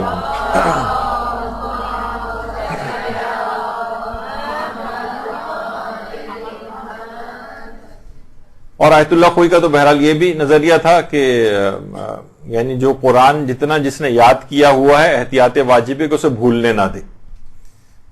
تو بہرحال آیت اللہ سیستانی کا تو بہرحال یہ نظریہ نہیں ہے. آیت اللہ سیستانی کے جو استاد تھے آیت اللہ خوئی کا نظریہ تھا. آیت اللہ سیستانی کہتے ہیں بہتر تو یہ کہ یاد رکھا جائے لیکن یہ سب تک دہرانا احتیاط واجب یا واجب کی کیٹیگری کے اندر نہیں آتا ہے. لیکن آغا خوئی کا بہرحال یہ نظریہ تھا. اور اس حد تک قرآن آغا خوئی جو ہے اتنی تمام مصروفیات کے باوجود بھی قرآن سے اتنا ارتباط تھا کہ باقاعدہ اس زمانے میں محمود خلیل حصیری جو کہ مصر کے بہترین آج بھی یوٹیوب کے اوپر ان کا بہت سادہ طریقہ تھا قرات قرآن کا، آج بھی آپ سن سکتی ہیں اس کے اوپر. تو آقا خوئی ان کی قرات قرآن بہت زیادہ سنا کرتے تھے، اور باقاعدہ انہوں نے خط لکھا تھا، اور محمود خلیل حصیری جیسا ماہر ترین قاری قرآن اس کی غلطیاں ایک دفعہ خط میں نکال کر بھجوائی تھیں. تو محمود خلیل نے پھر جوابی طور پر ایک خط لکھا تھا اور اعتراف کیا تھا کہ واقعی آپ نے صحیح غلطیوں کی میری نشاندہی کی ہے، بلکہ پھر اس کے بعد ان غلطیوں کی آقا خوئی نے جو اصلاح کی تھی اس کو تسلیم کیا اور اپنی غلطیوں کی اصلاح کی. تو وقت بالکل بھی ضائع نہیں کرتے تھے آقا خوئی. میں نے کہا نا کہ چلتے پھرتے بھی تلاوت قرآن کرتے تھے. اور یہی بات آقا بہجت فرماتے ہیں شیخ علی زاہد قمی. شیخ علی زاہد قمی یہ بہت ہی حتیٰ کہ بڑے بڑے عرفاء ان کی نماز جماعت میں آ کر شریک ہوتے تھے. یہ بھی اگر کسی دوست سے ملاقات کے لیے جاتے تھے اور کبھی انتظار کرنا پڑتا تھا تو وقت ضائع نہیں کرتے تھے، نماز مستحبی شروع کر دیتے تھے. حتیٰ کہ نماز جماعت پڑھنے کے لیے مسجد کی طرف جا رہے ہیں تو نماز آپ کو پتہ ہے کہ مستحبی نماز چلتے پھرتے بھی ہو جاتی ہے. اس وقت کو بھی کیوں ضائع کریں، چلتے پھرتے ہی بھی نماز مستحبی پڑھتے ہوئے مسجد کی طرف رواں دواں ہوتے تھے. کسی جگہ حتیٰ کہ مجلس میں جاتے تھے، کسی تقریب میں جاتے تھے، وہاں اگر کچھ وقت بچتا تھا کہ ابھی مثلا مجلس شروع ہونے میں کچھ وقت ہے، کونے میں جاتے تھے اور نماز مستحبی پڑھنا شروع کرتے تھے. کیوں اپنے وقت کو ضائع کریں؟ تو یہ تمام علماء جو کہ اتنے گزرنے کے بعد 100 150 سال گزرنے کے بعد بھی آج ہم بیٹھ کے ان کا تذکرہ کر رہے ہیں، وہ صرف اسی وجہ سے کر رہے ہیں کہ ان لوگوں نے ان تمام چیزوں کو حاصل کیا. ہم بھی چاہیں، اگر کبھی بعض اوقات لوگ واک کر رہے ہوتے ہیں، واک کر رہے ہیں مثلا آدھے گھنٹے کی واک کر رہے ہیں، اس کے دوران وہ نماز جعفر تیار پڑھ سکتے ہیں. اشارے کے ساتھ رکوع سجدہ کریں اور بہت معمولی سر کے اشارے سے کسی کو پتہ بھی نہیں چلے گا. نماز شب تک آپ جو ہے چلتے پھرتے پڑھ سکتی ہیں، واک کے درمیان پڑھ سکتی ہیں. کوئی شخص حتیٰ کہ یعنی آپ کو پتہ ہے کہ اس کے اندر اس طرح کی جو شرطیں نہیں ہوتی، تو اپنے وقت کو بالکل بھی انسان ضائع نہ کرے. یہی وجہ ہے کہ آقا محسن قراتی بعض احباب بتاتے ہیں کہ انہوں نے اتنے ایران ٹی وی پر تقریباً کے 10,000 گھنٹے کے درس مکمل ہو چکے ہیں. 10,000 گھنٹے. تو یہاں تک کہ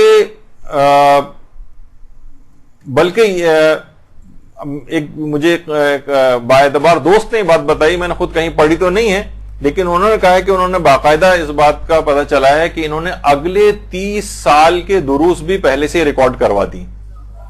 اور خود کہتے ہیں جس طریقے سے سگڑ مائیں جو ہوتی ہیں وہ اگلے کچھ دنوں میں اگر کوئی مصروفیت ہوتی ہے تو پہلے سے کچھ کھانے بنا کے فریز کر دیتی ہیں. تو میں بھی اسی طریقے کا کام کر رہا ہوں کہ پہلے سے جو ظاہر ہے کہ ٹی وی کے اوپر بھی تو روزانہ ایک ایک درس آئے گا، کچھ ہوگا، تو انہوں نے اگلے 30 سال کے دروس پہلے سے ریکارڈ کرا کر رکھ دی، فریز کروا دی ہیں کہ یہ اگر میں مر بھی جاؤں تو میرے مرنے کے بعد بھی سلسلہ اس طرح سے چلتا رہا. اللہم صلی علی محمد.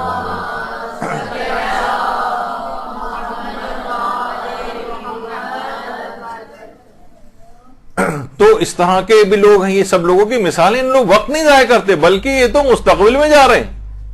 یہ تو چھوڑی کہ حال کو ضائع کرنا، انہوں نے تو مستقبل کو کیپچر کر لیا ہے کہ اگر خدا نہ خواستہ ہر شخص کے ساتھ یہ کہ دنیا سے جانا ہے تو آگے کے اگلے 30 سال تک پتہ بھی نہیں چلے گا کہ انتقال کر کے اور ویسے درس ان کے چلتے رہیں گے. تو بہرحال یہ تمام دیکھیے چیزیں ایسی ہیں کہ یہ اس میں انسان محنت اور کوشش کرنا پڑتی ہے، مقامات اس طرح سے حاصل نہیں ہوتے ہیں. اور وقت کو اس لحاظ سے یہ بھی اس حد تک ضائع نہ کرنے کے متعلق مشہور ہیں کہ ایک دفعہ کسی ٹریفک میں ایک دفعہ پھنس گئے تھے اور درس کے لیے جب وہاں گئے تو کئی گھنٹے وہاں پہ بھی ٹریفک جیم ہو جاتا ہے. تو دیر سے پہنچے، یہاں تک کہ لوگ انتظار کر کے چلے گئے، مشکل سے 5-7 افراد رہ گئے. انہوں نے ان کو لیا اور لان میں گئے، کہا ہم اس وقت کو بھی کیوں ضائع کریں، 5 افراد ہیں تو کوئی بات نہیں، ہم درس تو جو ذمہ داری تھی وہ ہم ویسے ہی پوری کریں گے. 5 افراد کو بیٹھ کے وہی 1-1.5 گھنٹے کا درس دیا انہوں نے بیٹھ کے لان میں. کوئی کرسیاں بھی اٹھا لی گئی تھی تو لان میں گھاس کے اوپر بیٹھ کے درس دے دیا. اور جس جگہ، اور یہ خود یہ نہیں کہ چل کے جائیں، حتیٰ کہ جو جنگی کشتیاں ہوتی ہیں اور وہ ایران میں وہاں ان فوجیوں کو دینے وہاں تک پہنچ جاتے ہیں درس دینے کے لیے. تو یہ نہیں کہ یعنی بعض مبلغین کو تو کہا جاتا ہے ورنہ تو کنویں کے پاس چل کے آنا پڑتا. جواد عملی فرماتے تھے کہ مبلغین وہ کنواں ہیں جو خود چل کے لوگوں کے پاس اس کو جانا چاہیے. تو بہرحال اس طرح سے. اور یہی بات ان کے متعلق بھی کہی جاتی ہے آیت اللہ نائنی کے متعلق. آیت اللہ نائینی کتنی نابغہ روزگار شخصیت تھے.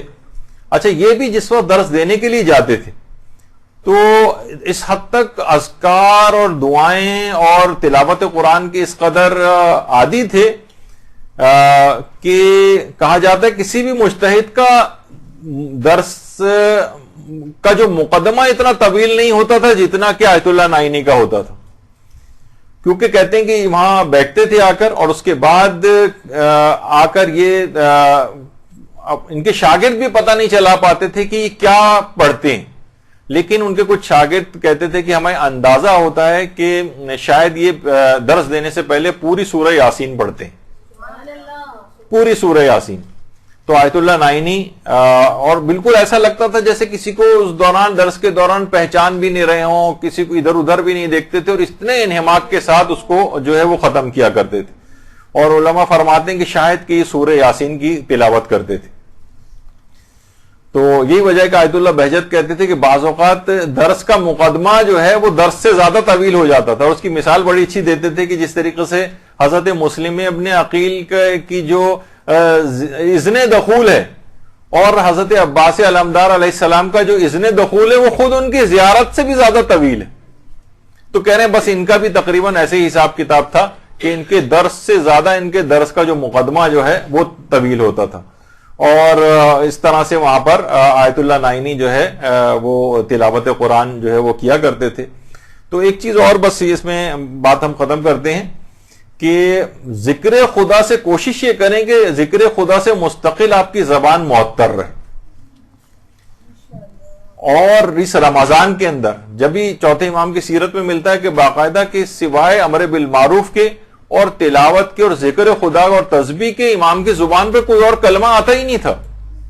تو اس رمضان کو خاص طور پر تقوی میں اگر اضافہ کرنا ہے تو آپ زیادہ سے زیادہ اس میں استفادہ کریں, اور کوشش کریں کہ ہاتھ میں اگر ہر وقت تسبیح رہے, اور اگر کوئی شخص کاؤنٹر تسبیح بھی اپنے پاس رکھنا چاہتا ہے تو وہ بھی اس کے پاس رہے. تو جتنا بھی زیادہ اس کے لیے ممکن ہو وہ کوشش کرے کہ زبان پر مستقل ذکر خدا, جب تک ذکر خدا آتا رہے گا ہر وقت وہ پروردگار کی طرف مائل رہے گا, اور مائل رہنے کے بعد خود بخود گناہوں سے بچتا چلا جائے گا. تو اگرچہ ابھی بہت سے اس کے اندر چیزیں اور باقی تھیں, لیکن یہ کہ انشاءاللہ کیونکہ اب دوسرا جو درس ہے وہ بھی بہت اہم ہے, اور مولانا تقی مہدوی صاحب تشریف لائے ہیں, وہ ان کا درس ہوگا. تو انشاءاللہ اس کے بعد اگلی ہماری جو اس کے بعد جو رمضان کی جو کلاس آئے گی وہ پوری 2 گھنٹے کی مکمل مسائل فقہ کی ایک پورا ریوائز کریں گے ہم بہت تیز رفتاری کے ساتھ, کیونکہ رمضان کے مسائل تو وہی ہوتے ہیں, بس تیز رفتاری کے ساتھ, تاکہ آپ کے سامنے ایک ریویو ان کا ہو جائے. اور اس کے بعد شب قدر کے سلسلے میں آئندہ اتواروں میں جو گفتگو انشاءاللہ آئے گی, تو یہاں پر گفتگو ہم اپنی روکتے ہیں انشاءاللہ, اور آپ جلد سے جلد فارغ ہو جائیں تاکہ مولانا محترم اپنا درس سٹارٹ کر سکیں. وصلی اللہ علی محمد وآلہ الطیبین الطاہرین. برحمتك يا أرحم الراحمين وصلى الله على محمد وآله الطاهرين.